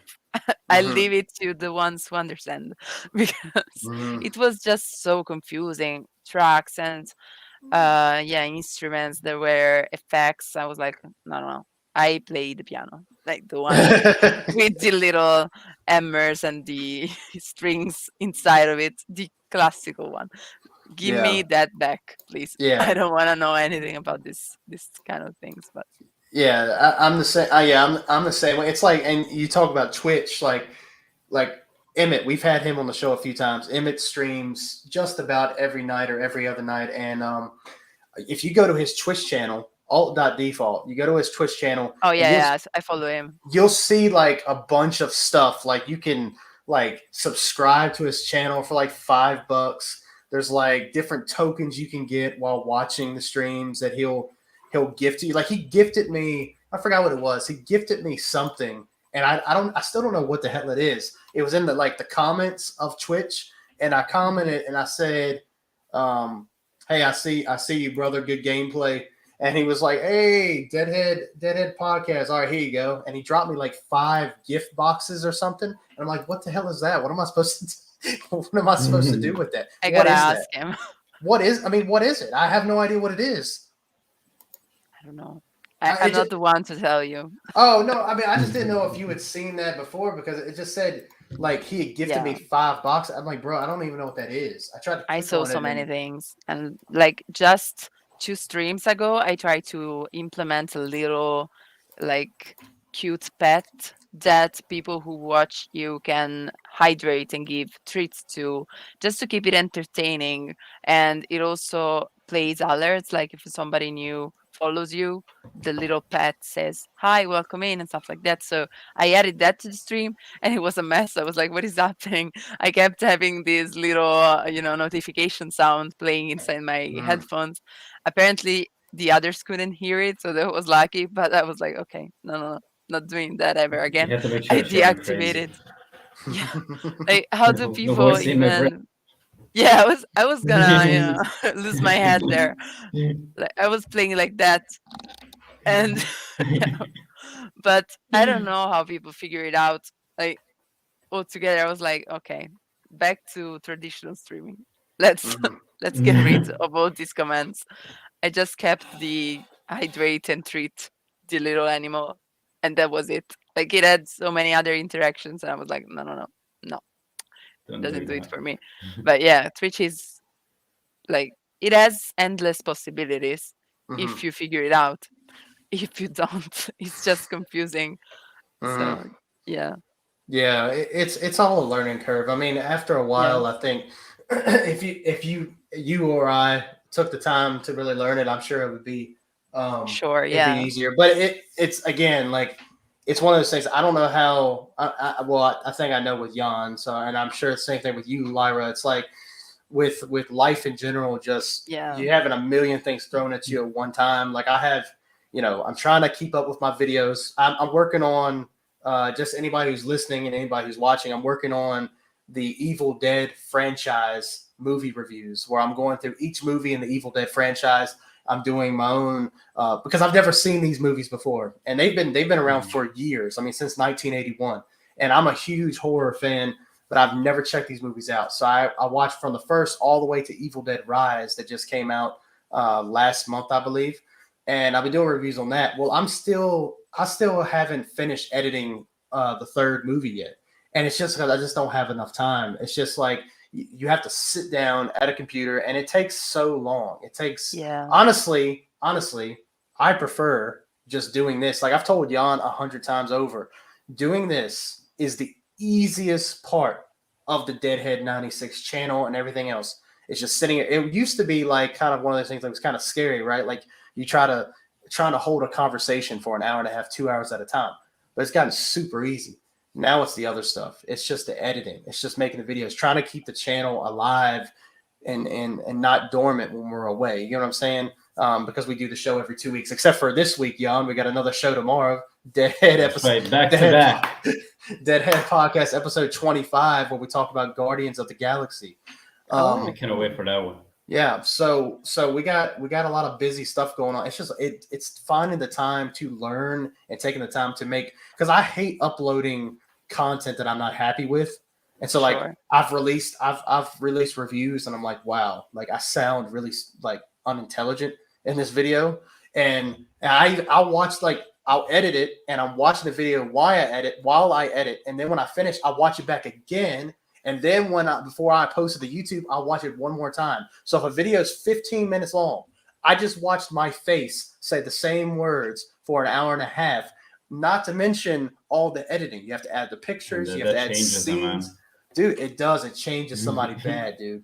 And so it's like, and no one's telling me I have to do it. I enjoy doing that stuff. I enjoy putting things together and all that. But it's a lot of work, especially when you just like right now. Like I have mad turnover at my job right now. We got a new people in charge, so it's just a lot of things going on there. And then I come home, and then me and the wife are getting ready for a trip that we're going to for 5 days. So I have to get everything ready for that, and it's a lot, man. But it is like when you look at it, like when you step back, you're like, holy crap! Like this is like a lot of crap. You got to remember, like when it comes to Twitch and editing and Adobe and any of that stuff, right? But like when you all you really have to do is go on YouTube, search up a video, and just pause it every time they make a change, and before you yeah. know it, you got it. So anyway, that's Debro the Hero's school of editing and witchcraft. That's yeah. All this talk kind of reminded me of my third best RPG, and I Okay. kind of remember I forgot about it because it's one that I hold dear to my heart, Okay. and it's none other than Hogwarts Legacy. No, I'm kidding. It's it's Dark Souls. It's Dark Souls, everybody. I can't believe I forgot about it. It's just Understandable. The yeah. I original, or mean, you talk about the franchise as a whole? nah, the original. That's the one you gotta play. If you play one, From Software game in your life, it's gotta be that one. Some would say Elden Ring, and I mean, I think they're misguided. Mm. I I think that also they are. prefer Dark Souls to Elden Ring. Oh my So god, you got him. I might marry you right here on the spot. We're just right now, yeah, I'm one of those uh, people who wasn't that shocked by Elden Ring. Like quality wise, yes, but it's nothing compared to Dark Souls. I'm I sorry. mean, Elden Ring is. I mean, it's cool and all, but you gotta be humble, right? People are calling it the best From Software game. Nah, dude, come on. Dark Souls has that interconnectivity of all of its levels, right? When you step it, that is a world. that what Miyazaki made, what the entire software team has made, is actually a world, an ecosystem. You get from one. No, what I'm trying to say. Whoa, hold on. Let me cut you off, man. Look at the picture to your left beside Lyra. Right, it should be to your left. Yeah, that's Elden Ring. No. Well, no, wait. Assassin's Creed, No, Kingdom let's go. Look Hearts, to your right. My bad. It's my left. Maybe it's your right. Kingdom Kingdom Hearts, Hearts. man. Why have you Oh not yeah. mentioned Kingdom Hearts? I kind of fallen out a lot. Okay, I'll mention it. Can I suck Dark Souls' cock for a bit, and then I'll move on to Kingdom Hearts. All right. Let me. Love the honesty there. Right. So Dark Souls. Right. So where was I? Right. Great game. The best game. So okay, I'm gonna make it brief. Right. I'm not gonna make a huge rant. So interconnectivity. Right. The way the whole first part of the game, it has no fast travel, and that's to its benefit because it kind of makes you it forces you, right, to kind of learn how every level is connected, how every shortcut works, right. When you go from from the under chapel to the Darkroot Garden, and then from the Darkroot Base, I think it's called, and then from there you open that door and you go all the way there, and you're in the adult settlement. It's not called that. I don't remember what it's called, but that's like a huge moment for me. And then throughout other parts of the game, when you're in the Tomb of the Giants, I don't know if you ever noticed, but where you're in the first bonfire area, you look down. You know what you see? You see Lost Izalith. And if you drop an item in Lost Izalith, go back to Tomb of the Giants, take your binoculars. There are your fucking items. It's actually there, dude. It's incredible what they've made. Also, I love that there's so many variety in the weapons. Each one of them, well, not each, but each class has a very distinct move set. Another thing I love is the characters. They feel so. Again, it's very organic, right? There's like this guy. You save him, and after you save him, he goes into this hub area and he teaches you pyromancy, right? Then later in the game, you can acquire a very powerful pyromancy from this very dangerous place. And then if you talk to him while that is in your inventory, he goes, "Well, where'd you get that?" And you can choose whether to tell him or not. And if you do tell him, that's going to be his demise, because the next time you're going to find him, he's going to be in that place you told him about, but just roaming around as a hollow. Because that's the whole thing in Dark Souls, right? If you die too many times, you lose your humanity, become a hollow, and becomes just this soul. That is just this zombie that's hungry for souls. But so there's that. Dark Souls changed my life. I didn't think, and I'm gonna be dramatic here. I do not think that I would be playing video games today if little 13-year-old Jan wouldn't have bought Dark Souls at the store. Yep, I said it. I don't know. I don't really know what possessed me to buy it, because I was kind of a fucking noob back then. I was dying on Uncharted, and I thought that I could beat Dark Souls. I don't know what happened to me, but I'm glad I did. Changed my life. If I'm my parents' disappointment to this day, thanks to Dark Souls. So there's that. All right. So you said all that. Kingdom Hearts. What's the deal with that? Wait. Before you get into Kingdom Hearts, I want to say something about Oh yeah, go Dark ahead. Souls 2. Oh yeah, go Because ahead. I didn't mention it for the role-playing factor because I don't think it's its strongest feature. But as for the world building, to this day, it's the thing I look up to when I'm building my D&D campaigns. Like, Oh, yeah. I do set them in an original world all the time, because that's the thing that I like most about being a dungeon master, is just creating that organic world that works on its own, and characters are just put into it. They have to interact with everything, and if they do, things happen. And my main inspiration and goal is to be like Dark Souls there, because I think it's possibly the best world building I have experienced. So as a dungeon master, I'm like, that's the world building I need to create. So I wouldn't say the role play of the character is my favorite out of all the games I've played, but as far as the world interacts around you, that's the game to go to for Oh, me. So definitely it's agree with crazy. you. Yeah. Yeah, no, I mean, just the whole idea, right? That you're traversing to this land after everything happened, right? You're pretty much Yeah. traversing a dead place, place that's in Yeah. decay. and every place you go to is just full of history. Every item you pick up, Exactly. yeah, you read the lore, and it has just a lore dump right there waiting for you. Like Yeah. you pick up just a random fucking sword, and you go, well, the insignia on this sword is used by all the knights there, and it signifies this and that and the other. It's insane, Yeah. insane. Absolutely. Yeah, thanks for bringing that up. Kingdom Hearts is great because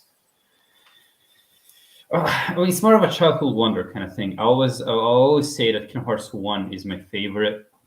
All the Gorons, I mean, Kingdom Hearts 2 is great too, but I think it lost kind of part of its appeal, part of its what made me like about it. Kingdom Hearts 1 is a lot about this. It's this kid going into various worlds, looking for his friends. It's a tale as old as all time, and I thought it's done very purely. It's done very, very genuinely, and I think, and also the music was great. And I think that the first one is also a game where traversing, going from all these Disney worlds kind of made sense. In Kingdom Hearts 2 and 3, you think they give Sora a reason to go to the different worlds. They really don't. Sora has like a main quest, but he kind of doesn't give a shit. Like, especially in Kingdom Hearts 3, it's insane. Like, there's this like doom impending thing, right? It's like, oh shit, we gotta stop Mr. Xehanort. But no, let's just fuck around with fucking Sully and Mike from Monsters Incorporated for a while. In Kingdom Hearts 1, like each level felt like a little bite-sized adventure. Mhm. And when you finally do find your friends, like it's such a I remember playing that, like it was such an honest moment. It was a heartwarming moment. I'm like, oh my god, there it is, Kyrie. I've been looking for you for so long. Uh, and also the ending is very very bittersweet, kind of like those kind of it's a lot about growing up, I think. Mhm. Sora, I usually am really not like, even video games or anime, I'm really not into the type of archetype that Sora falls into. The douchebag idiot, but it's also very friendly. That's like the trophy in anime. Sora is Mhm. the only one that wins me over, but all the other ones, like, I couldn't care less. But Sora is just, I gotta Mhm. protect the boy at all costs. You know what I'm saying? And what else there's to say? Combat, fun, music, good game. Buy it. Yeah, but wait a minute. No, well, see, here's the Support it. thing. You told me all the things that you liked about it, but you told me that you were falling out of it. I'm asking you what All happened.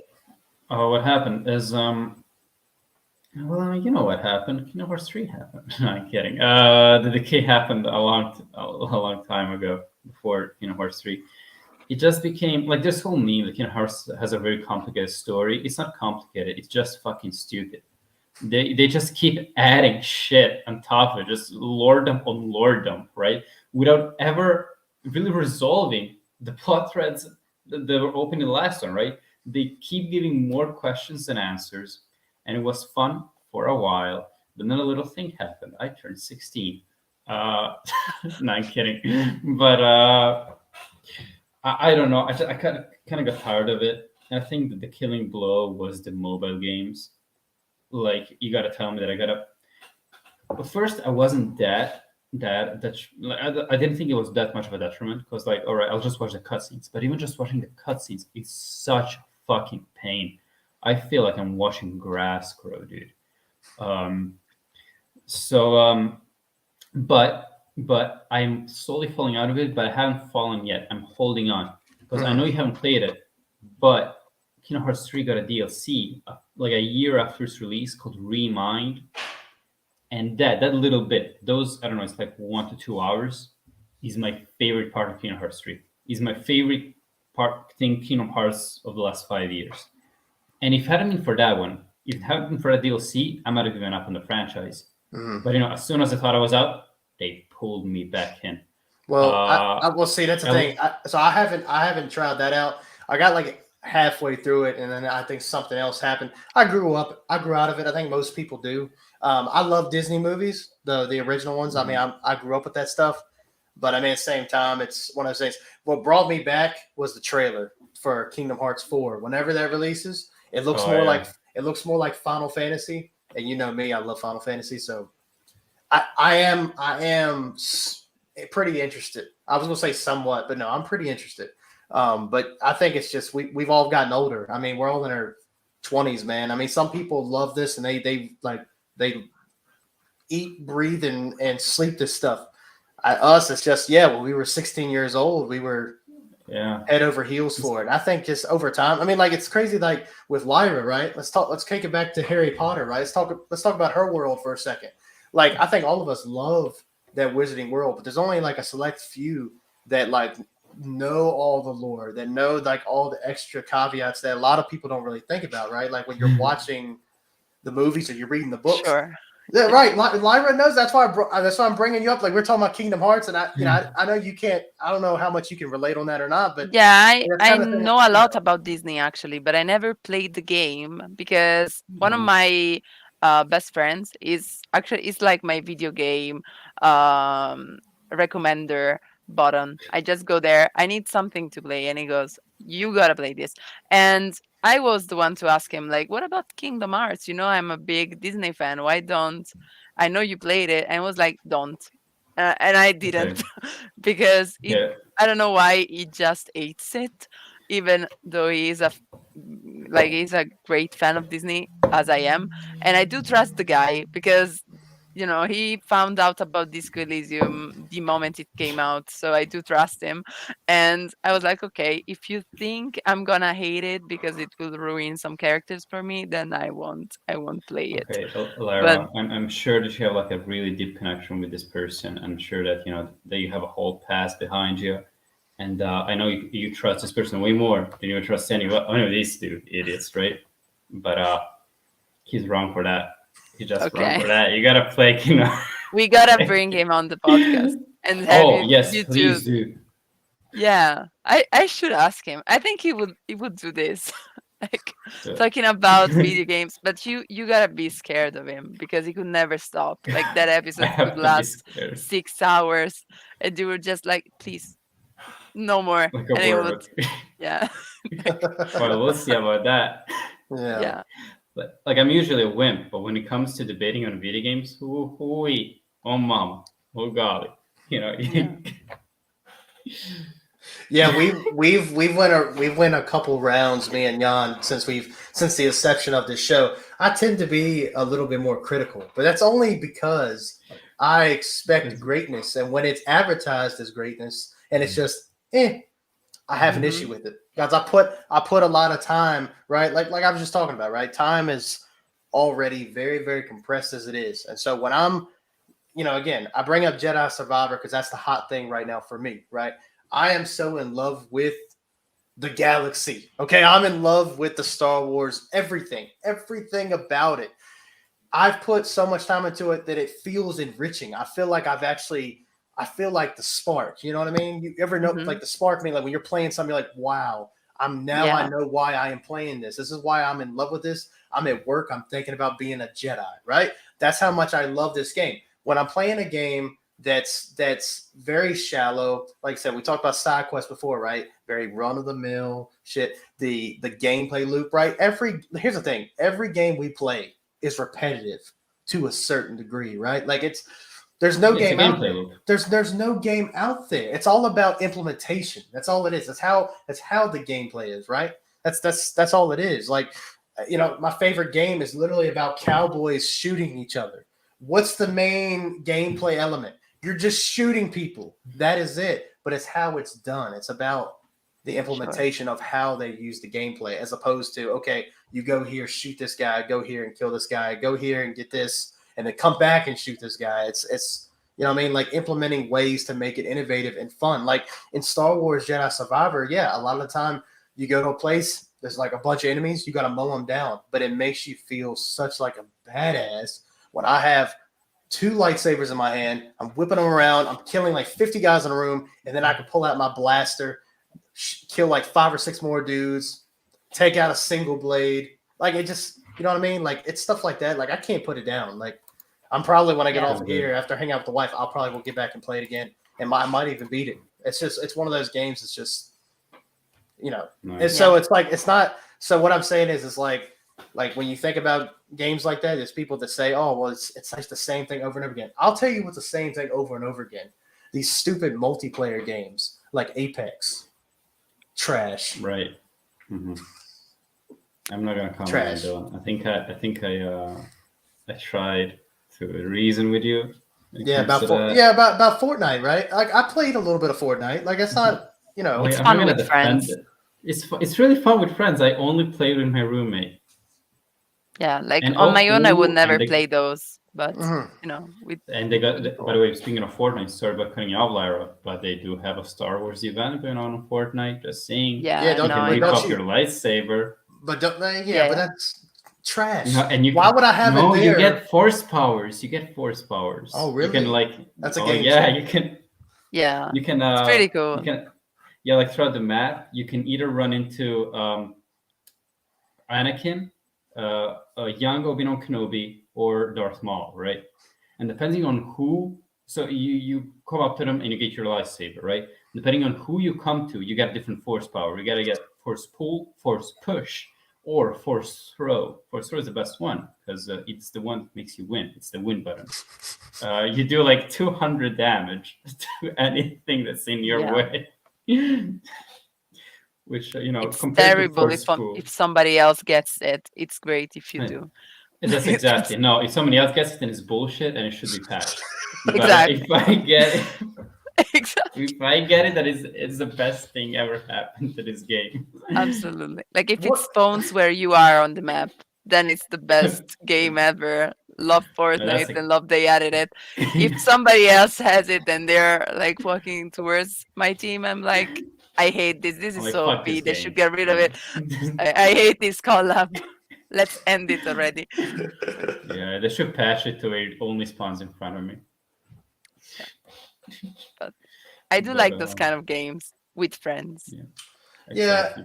and I understand that. Like I see, like in my job, especially where I live at, it's all about demographic. But where I live at, especially with the people I work with, that's all they play is multiplayer games. I can't talk to them about Mhm. like how what we're doing right now, like listing RPGs and other games we played. I can't do it with anybody up at my job because it's just multiplayer. It's just Apex. That's all it is. Hey, we're gonna get on Apex and play the same map for 50 times in a row and get 3 wins, and that literally does nothing for us. And I'm like, that sounds fun. And then I've been asked to play, and I'm like, no, I'm good because it's just You're boring such to a me, man. hater. Dude, I can't like. Well, I don't care that they play. It's just the fact, like, I can't talk to them about anything. Like, we can talk, like me and Jan, we can talk about Resident Evil for like 3 shows in a row, probably, right? Oh yeah. I can't talk about like if I mention Resident Evil to the guys, this is what I get. Oh, that sounds cool. Anyway, on Apex last night, I got like 5 or 6 kills, and we won like 6 games. Like, congratulations.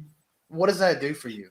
At least when I play like God of War, I can feel I feel connected to to Kratos and Atreus' story, right? Like when I play those games, I feel something. I like when I'm playing a game and I actually feel like I'm moving like a story forward or like whatever. But I don't know. At the end of the day, you really shouldn't hate on anybody for what they if they enjoy doing That's it. right. That's all that matters, right? If they enjoy playing it, then do it. But I just don't get it. I don't get it, guys. I really Well, don't. it's like, well, it's just to me. Okay, no, I think Lyra can say her part, and I can say mine. It's just, but I mean, you already said it. It's fun with friends, right? Yeah, You cannot play a exactly. single player game with friends. You just go. You might do something a bit lighthearted, right? Something, maybe you have like only 1 or 2 hours to play, right? Mhm. You gotta wake up early tomorrow, some shit like that. We pop, a game of Fortnite, and then we get the W, get a chicken dinner, and we go home, feeling like we did something with our lives. Yeah, I use Fortnite to gossip with my friends. I'm not even kidding. Like I got my girlfriends on Fortnite just Mhm. because Nice. I like they were texting me and I was like, "Well, I'm playing. Can you come over on Discord and play something with And me so spill that you some can?" tea. Yeah, exactly.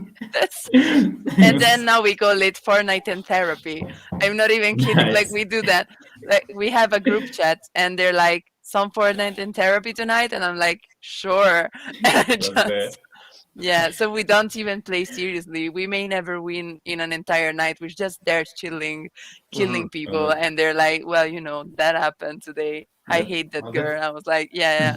There's somebody northeast, and that's how it goes. But it's that sounds fun. very therapeutic. Yeah. Like you see Yeah, like it an is. enemy's like, yeah, imagine that being Jessica. Yeah, fuck you, Jessica. Exactly. That's how it goes. That's why they love it. They play nothing else. Okay. Like they're I'll not start doing gamers, that. but they play Fortnite. So yeah. Yeah, Does that yeah. answer, did that answer anything to you, Dylan? Huh? What was that? I'm sorry. Does that answer, anything to you, I Dylan? mean, Does yeah, no, no, I think both of you guys make good points. I mean, especially like, if playing with friends definitely does help. I mean, I could, I could play with either one of you guys, and I'm sure I'd have fun. But it's one of those things like, right. I don't know, like those games just don't appeal to me, man. Like I don't know what it is. Like, yeah, it's fun for like for me, I feel like I wouldn't be fun. Like, let's say you said, hey, let's invite Dylan on a game. I might play like 3 matches, and then I'm like, all right, guys, I gotta bounce. And that's just one of those Mhm. things. Like I just get bored. I like the same like, what am I doing? Okay, I'm just trying to. I I'm get just it. I'm trying like to. that in nightclubs. I get it. Nightclubs, yeah, that's right. Yeah. Yeah. I'm like there for 30 minutes. I make sure everyone saw me.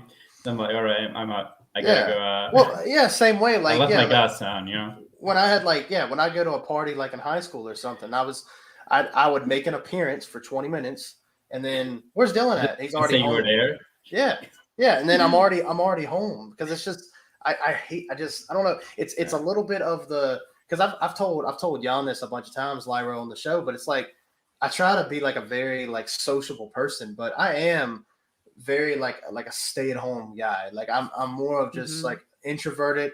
I'm very anxious around a bunch of people. I can talk in front of a bunch of people just fine, but man, when it's done, I'm like behind like in the next room or behind the curtain, so to speak, and I'm over here like like breathing so hard because my anxiety is through the roof. And so like when I'm off from work, I like to kind of just stand to myself. If my wife's around, that's fine. But I enjoy those quiet moments too, where it's just me. So it's I think another thing too is just like when I'm on the mic with somebody, I try to have fun, and I feel like I would just be the quiet guy over there. Like, is Dylan still in the chat? Yeah, I'm here. That's kind of how it would go, like one of those things, because I would just be like so like to myself. Unless you say, "Hey, Dylan, you should probably go there." Unless you say that, I'm be like just on my own, like in my own headspace. You know what I'm saying? It's just Yeah, yeah, sure. Mm-hmm. yeah. I mean, you're So just that kind of guy. I get it. I know it sounds very like I wouldn't maybe not loserish. Whatever. I could be a loser, right? That could Yeah. be part of it. But I When just you I play don't video know. games, I think you can get lower than that. Oh come on! Look, everybody plays games now. That's not even fair. That's not even a fair But assessment, it's still fun. It's still funny though. Come on, dude. like self-deprecating jokes. When They're I was still growing, look, when I was growing up, right? When I had interest in girls, I never told these girls that I played back games. when, huh? Right? That when I played, well, yeah, you know what I mean. When I was like really like, I was starting to really like girls. Right, I would right. never Hmm. tell them I played games at all because I thought Oh that yeah, I looked like the biggest loser ever. Now everybody plays. Yeah. yeah. That's true. I mean, honestly, okay, I know we're like getting way off topic, but Oh, that's it's okay. something That's that I fine. noticed. Like when so I kind of, I sometimes take a stab at this whole dating thing, right? And that everyone's talking about. So one thing that I learned, right? And it's something I learned. It's something that it was just an instinct. I only start talking about my hobby regarding video games like on the third date onwards, right? You never want to bring that up first. Because, like, yeah, all right, it's cooler now than it was before, but you don't bring that up right away. First, you talk about how, you're a student at university, how you studied this, that, and the other, how much you like going to museums, how much you like this author or the other. And then, once you're already established that you have some sort of a cultural baggage behind you, then you start. Yeah, by the way, like last night, I fucking played 10 hours of Fortnite, dude. That's when you hit him with that. And how does Like, that work for you? and it works great, dude. Okay, Because great. like if they stuck around for the third date, they're locked in. Okay, Like makes no, sense. if you can stand me for 2 dates, then you can take anything I throw at you. So Fair enough. I mean, wouldn't that work on you, Lyra? Come on. If a guy does that, if a guy did that, come on. I don't know why No, the Lyra's fair enough just got killed me right there. She's like fair enough, and I just I guess it's very different for a girl who games. So like Oh for yeah. me it would be I either say it and I get a bunch of guys interested in me only because of that. And they're like, "Oh my god, you play games?" But they You're a always gamer? assume, yeah, exactly. You're a gamer? What? In real life? And they're like that, What? so they get crazy and they start asking a bunch of questions just to make sure I'm not a cozy games gamer. Oh my Mm. god. Like that's You so don't play toxic. Animal Crossing? Exactly. They just start with that. That's the first question. Like I play, I play games, and they're like, "Do you play Crossing?" And I'm like, "Oh my god, here we go, here we go with the God. Inquisition. Do you play I never Stardew want to be a Valley? woman ever. Oh my god. Also, do you play The Sims?" And after the questionnaire is complete, then we can start talking about video games that I like. Like they never ask which game do you like. It's always like, do you play Animal Crossing? Do you own just the Nintendo Switch? Like that's the main That's the main God, I thing. hate So that. it's tricky. I'd rather not say if they don't know already. Like with you, like as you said, I'd say it further on, not right away, but for the opposite reason, because I Yeah, just get pretty much. that as the only topic if I mention it with a guy that games, and then it only revolves around trying to assess if I'm a serious gamer. That's the entire conversation done. An hour of that. Have you played? And have you played that? And I'm like, oh my god, get Yeah, me like out that's of like here. the saddest thing ever, right? Like, oh, Yeah, you but it's game? so Yeah, true, right. unfortunately. Like you just get the questionnaire first, and then the other questionnaire. Like, have you played those, the most famous Yeah. games? Otherwise, you Are you a cannot be certified considered. gamer? Exactly. Like, what do you Right. need? A certificate? What is that? A certificate. Yeah, yeah, Yeah. Well, it's I mean, crazy. usually we wouldn't do this, but you're a girl, so you know how this goes, right? Exactly. You Like they would never do gotta. that to a guy. They would Mhm. just go like, "Bro, yes, that's Like, it." bro, End of what a game you game yourself, conversation. bro? Exactly. Exactly. Like add me on Discord, and that would be it. But for me, it's like, yeah, no, not the greatest Feels bad, experience. man. So I say that further on if they don't know already. But you know, people at university know by now. Like somebody Oh told them well, that I do play video games. Like it, the it jig is happened. up. Yeah, The jig is up. rumor has it. Yeah. So, You're that gamer girl. You're that one. You're with yes, that I kind of am bitch. like I really I'm not even kidding. I got a text saying gamer girl, comma, are you playing tonight at the concert? Last time that I played at the concert Right. near my university, and I was like, that's not my name. I don't want to be called like that. You don't even know me. What is that? Yeah. Mm. Like, why? Oh damn. But it's so unusual, and here in Italy, it's even more unusual. I want to say, like, even on the Instagram community that I have a bunch of contacts on, I would say gamer girls from Italy are almost non-existent. Like Mm. I know two of them, and I do have like 3,000 contacts there, and they're all Damn. from the States or mostly Northern Europe. But I know nobody from Spain, just a girl from France and two other girls from Italy, and that's it. Mm. So it's very uncommon here. So if you mention it once, people are gonna be crazy about it. They're gonna tell it to their friends. Like You're it's a marked whole for life. thing. What? Sorry.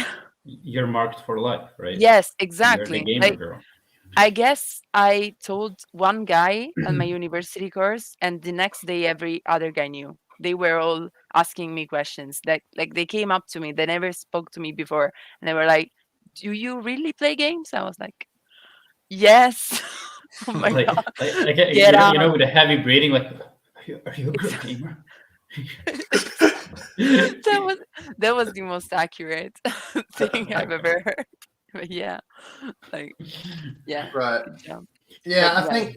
Yeah, I think like the especially here in the states, and I'd be curious to see what you guys say. But like in the states, like especially when I was growing up, like if you were into playing games, you are very very obese, like unhealthy, low height, like almost no hygiene kind of person, But as you can see, like, and there are still people like that, and I'm not here to make fun of As you people. can Some people see, can't. Some people can't help it, right?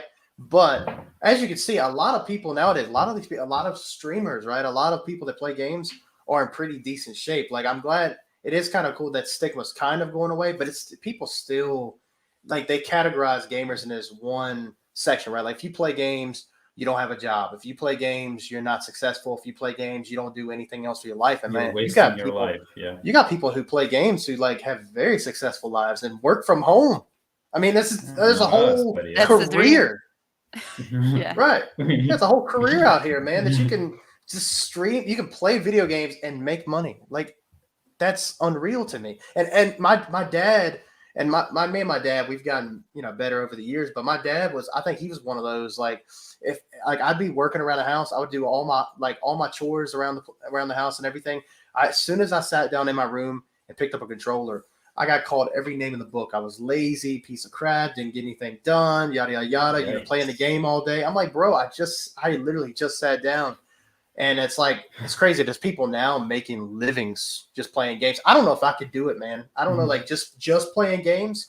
I don't know, because then at that point, when is it stop being fun and when does it feel like a job? You know what I'm saying? Yeah. Like that's why, like when I was talking to Jan, we're gonna do a Jedi Survivor episode of the podcast here in a few weeks. And I was talking to Jan, and I try to keep up with him every week, just check up on him and talk about the show. And one of the things we talked about is that I don't want to rush anybody. I don't want to rush anyone, especially I don't want to rush my co-host of the podcast to play a game. However, if we want to have an episode of the cast on it, we got to get through it. We got to start getting to the game. So I've been checking in on Jan, Emmett. We had Diz Fuzz Games, or Diz Fuzz Plays rather. He's on Twitch. He was on the show last week 2 weeks ago talking about Resident Evil 4. I'm getting with all these guys trying to make sure we can get in the same page. But it does sometimes, like when you feel like you're pressed for time, it loses that fun factor. And with a game like Jedi Survivor, I don't want that to be rushed for you, man. I don't want that rushed for anybody because that's a really, really it's almost like an experience. You know what I mean? So it does like when does it stop being like fun and feel more like a job? Like how do people that do this for a living, how do they balance that? You know what I mean? Yeah. Like, what do they do to balance that? Because that seems hard. So I see a lot of streamers who like when a game that they're interested in comes out, they stream until they haven't finished it. They stream the entire full playthrough in one go. I saw a guy, God, I can't remember his name, but anyhow, he streamed God of War Ragnarok on the hardest difficulty, first playthrough ever, right? And he just streamed, and he would not end the broadcast until he saw the credits roll. Mm-hmm. That's like, and he liked it. I don't know how these people work, right? How didn't you get carpal tunnel for that? I'm not even like shitting on the guy. I'm actually admiring him. How do you do that? Like as much as I love video games, after like top 3 hours, I gotta stretch a bit. I gotta go for a walk. I gotta rinse my eyes a little bit. I don't know how you do it. Yeah. So yeah, I'm the same way. Like these people there's this guy I follow on TikTok. His name is Kale Talks, I believe is what his name is. And this dude finishes full length games in one day. Like he'll start at like 10 o'clock in the morning and beat the game by like 10 or 11 o'clock at night because he just doesn't do anything else. He just plays through the story. And like it's like, where's the fun in that? Like if I'm paying this amount of money for a game, I actually want to get my money's worth. Games are not cheap now. This piece of trash that's 10 out of 10. It's not trash, by the way. This game though was $70, $70, and it's a Switch game that runs 20 FPS. It's nothing special about it. So with expensive, that's a great cover. Dude, the cover is magnificent. Let me see if I can get that better. Yeah, it's beautiful as hell. But still, right? $70 though. Am I paying $70 for the cover? Yeah. Not really. No, not really. But anyway, I don't want to keep you guys too much longer. I know it's getting a little later over there. Is there anything else, you guys? Is this to close out? I know we kind of went off the wall there towards the end like we usually do, but is anything else on RPGs you guys are you guys planning to play in the near future? Anything you're looking forward to? Anything like that? Well, I need a new good RPG Lyra. after The Witcher because I feel that The Witcher is gonna be like in the top 3 or top 5 at least for me. So Like so far, I'm thinking about it because, well, I still have plenty of it to play, but I'm starting already to think like what can, come after that. It's such a good RPG that it's gonna be very, very hard to choose the following one after such a game. So that's my concern with The Witcher. It's gonna be too good Final to Fantasy VII find a remake. new one. Yeah, Final Fantasy It's VII gonna be remake. hard I to know top. that's your You vote. ruined. You ruined my spot. I was gonna do a whole bit. Wait, I what? was gonna be like, yeah, that's hard to. That would be, yeah, that's gonna be hard to top. Maybe try Kingdom Hearts. No, I'm kidding. Go with FF7 remake. Yeah. I'll think about it. But yeah, Yeah, I Final mean, Fantasy is yeah. something I wanted to try eventually. So Hmm. maybe why not? Why not now? Like could That's be right. There's a no good time thing like the to do. present. Exactly, exactly. Like one other thing I wanted to mention is if you can make a good tabletop RPG manual out of a video game, an RPG video game, then it's a good RPG. Like Okay. that's another rule of mine. Like the Witcher TTRPG manual is great. Like it can be compared to games that are born as TTRPGs. I do believe it's Hmm. better than Pathfinder. Like somebody could come on me for that, but I believe it's better. And also, Persona has an RPG that is not officially Persona, but it was created as a manual to play Persona. It's called Monsters of the Week. I tried it out. Hmm. Great.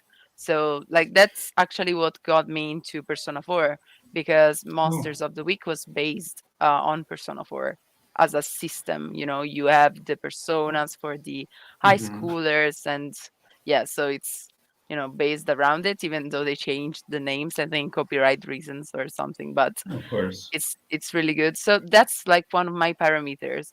I will try the manual first and run on one shot of the TTRPG because that's the thing I'm most familiar with. And if I like it, I am more inclined to play the video game.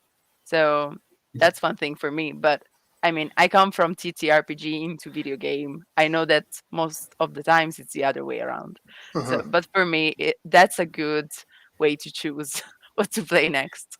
Is So that how yeah. you got into Dark Souls? Because I know there's a tabletop for that. Yeah, basically it is because I've been playing D&D for like 11 years. It's been a long Hmm. time. And my second campaign I played was based like it was set in a world that was very, very similar to Dark Souls because the dungeon master was a huge fan. So yeah, it wasn't the official Dark Souls manual, which I know exists, but I never tried it. But just experiencing the setting on D&D, I was like, okay, I'm gonna play this game because I'm loving this Okay. campaign. So I need to try the original source material for it, and I did. So yeah, God that's bless. yeah, exactly. And I loved it, of course, as I was enjoying the campaign. That's also why I played Bloodborne. I played that campaign Oh based yeah. on that as well, and I loved it too. As far as the setting goes, that's amazing too. I didn't like the story that much, but the setting there is also great. So, that's one thing for me. If there's a manual for it and you can run a campaign there, it's a good video game. Like, That's a good one. Yeah. You might actually influence me here. I might start doing that. yeah. All right, well, Jan, Mm. you know the one we're looking forward to, man. What comes out in June? FF16, dude. Oh my god! Like man, that's like smack dab. I said it 100 times. Like smack dab in my exam period. I don't give a shit. I'm playing that day one. I'm playing it all day. And you think I care? I really don't. I think I do. I think I care about my future, my career. Nah, dude. FF16 all the way. Priorities. Right? I Yeah, mean, come on. yeah. You haven't really lived. You haven't done that. I'm planning to take off several days for that because it's a must, man. But the thing is, and I think I mentioned it before. I think because Final Fantasy VII remake is so near and dear to my heart. I just want the part two of that. I That's want true. 16. I'm gonna play 16. I can't because it's PS5 only. So that's even more plus, baby. But Final Fantasy 7 Remake Part 2, Rebirth, I think it's what it's called. Yeah, We got, reverse. I want that. I'm ready for that. Lyra, Me too. please, I'm begging you. I will I watch your stream every day if you stream a Final Fantasy 7 Remake. No doubt When about it. Rebirth comes out, we can like all comment it together. It's gonna be great. Oh, there you go. See, that just Right? gives me Yeah, more that's reason. a good reason. I'll give you Yeah. that. But like after The Witcher, I plan on playing another big game and alternating my streams with a smaller one, as I'm doing now. Like I do The Witcher and then Other Wilds, The Witcher and then Other Wilds, Mhm. and so on. What's So Final I think Fantasy? I'll end. What? Sorry. Okay. Uh, You cut off. You just cut off. nodding. You cut off. So I thought you had stopped talking. Sorry, I didn't want you to interrupt you. No, but like I was saying, I think I'll keep this schedule. Like I'll end Outer Wilds, I don't know, maybe in 2, 3 weeks. It's not that Mhm. long. So then I'll pick another maybe indie small game and keep The Witcher going on. So once The Witcher is over, I will need another big Man. RPG to stay there and a smaller one to, Well, if have Jan's only a big game. prediction is right, by the time you finish The Witcher, Rebirth and the third game in the trilogy will be out. So you probably could just play it all at one time by the time you Right. finish The Witcher. Well, 10 years sounds like a lot, but I Right. hope I finish it We'll be there. earlier, but we'll see. Mhm. We'll see. Yeah, Well, we'll, don't we'll, count on it. we'll It see. is Final Fantasy. Because you gotta think too. Like you have the Witcher main story, but then you have all the DLC too. I mean, you got the Yeah, I two got that Right? too. blood. Yeah. Yeah, you got Nice. Blood and Wine, and then the other one. I don't Isn't know it what Wine it and is. Blood? No, Yeah. I think Blood and Wine. Yeah, Damn I it! think Blood and Wine. I got And the humbled. other one, I don't remember honestly. To be honest with you, Yeah. I have It's no idea. They're the I need length to of open the full game. length game. They're the size of full length games. So Yeah, when I there's a whole other map. so Like that's crazy. 10 years for sure. We'll see. We'll We'll see. be I hope earlier, but we'll see. We'll be here. We'll Well, be waiting. Yeah, yeah. Deadhead podcast episode 205. We'll exactly. do that. The return of Lyra. After 10 years on The Witcher. Oh my There we lord. go back. Yeah, but Yeah. oh yeah, that's right. Yeah, it's gonna take her 10 years to beat it, and then probably another 5 to beat part 1, part 2, and part 3 of Final Fantasy 7. So It doesn't take that long. that's like Deadhead podcast episode 500 probably. Mm. Oh yeah. We'll pretty Sounds- much be, with our foot in our graves by then. Yeah, that's right. But well, anyway, if you guys don't have anything else to say about RPGs, I guess we'll get ready to end this here. This was a good conversation, guys. Yep. I mean, this was awesome. Good talk. We thought of so many like good, really like between you and between Jan and Lyra, like you guys opened my mind to a lot about like what makes a good RPG, and I feel like the ones I picked were different to you guys in other ways, and I think it's really cool when you can have people that kind of have like the same sort of mindset but think of things a little differently. Like with my Ghost of Tsushima thing, like having feelings towards just a side story is what's so important to me, as opposed to like the other things that you guys might think that makes a good RPG. So that was really cool, and I appreciate you guys giving really good input for that. So thank you. Like as always, Jan, thank you. But Lyra, thank you for adding a different layer to the Thank you RPG for having me here. discussion. Like Yeah. it's really good to discuss these things with you guys. Like the podcast form is something that I don't know how to manage, but I'm very happy to come here and talk with you. No, Oh, listen, it's nice to hear. I know, but yeah, I mean, but you're such a natural at doing it, though. I mean, it's super.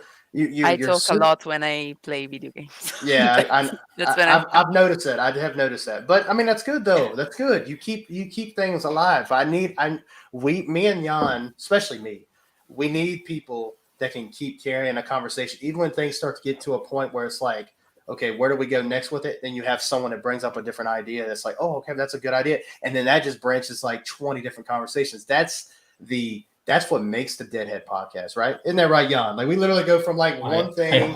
wholeheartedly agree. Yeah. So we appreciate that, man. So it's good talk. So anyway, with that being said, thank you guys. Anybody who's watching now and anybody who's going to watch later, and on Apple Podcasts, which I'm really excited about. It brings me such joy that maybe, just maybe, someone is listening to our podcast during their lunch break on the way to work, because now you totally can do that on Apple Podcasts, and that's super cool. So you can find us on Yeah. there, Deadhead Podcast. You can come to the YouTube channel, Deadhead96. You can watch podcasts there. Our Twitch channel, twitch.tv/Deadhead Podcast, all one word, all lowercase, and you'll find us there as well. Facebook fan page. We are everywhere, baby. You can find us everywhere. Our socials and the links of everything we do, whether it comes to our Twitter, our Instagram, YouTube, we are everywhere. If you're tired of seeing me and Jan's faces, get used to it. We're here to stay for a while. So, yeah, anyway, it's a good show. Thank you guys for coming. Episode 24 was a success as usual. We'll be back tomorrow to do episode 25 of the Deadhead Podcast, where we talk everything Guardians of the Galaxy Volume 3. Well, I'm sure we'll talk about the other movies, sprinkle that in there, and maybe even talk about the MCU as a whole. We're having returning guest Brandon Murata of Murata Media, huge movie buff. I know he's excited to talk about it. So I can't wait. Looking forward to it. Thank you, Lyra, again for coming on the show. And I'll turn it over to you guys. Is there anything else you'd like to say before we leave for the show? You guys, is there anything you want to leave for the show before we get on out of here? Thank you for having me. Basically, it's just that we love video games here, so it's great to come every once in a while to discuss that. And I will check out tomorrow's episode because I haven't seen Volume 3 yet. So when you say spoilers, I may mute, but I love the other ones, so I Yeah. You're definitely really gonna do say them. Yeah, You get pumped on spoilers. it's definitely gonna. Yeah, we're definitely gonna spoil it. And I believe Yeah. Rookie. I believe that's what I heard Lyra call you. Yes, all Yeah. of our past episodes are on the Deadhead 96 YouTube channel, as well as there should be. I've put a few highlights. We also have a TikTok page as well. It's just Deadhead Podcast on TikTok, where I have updates on things on the channel. I have snippets of the shows and everything in between. So go follow us on that as well if you like what we're doing over here. But Jan, is there anything else you want to say before we get up out of here? We come back tomorrow. Well, I was trying to come up with something weird to say, but Lyra kind of stole my spotlight here. Yeah, we do love video games. That's what we do. So, just and dude, I'm kidding. Let's just keep doing it, and I recommend you keep being losers with us, because no matter how much video games will spread, we will keep being losers. So there's something to fall asleep to. Good night, people. Hell yeah, that's how we'll do it. But anyway, with that being said, thank you guys for watching. We'll be back tomorrow at 7 p.m. Eastern Standard Time. Is that what we said, Jan? On my time, That 7 p.m. Correcto. Okay, Yes. so we'll be back 7 p.m. Eastern Standard Time, and it should be a good one. So with that being said, we'll see you guys in the next one. And Bye. most importantly, stay dead, my friends. Later.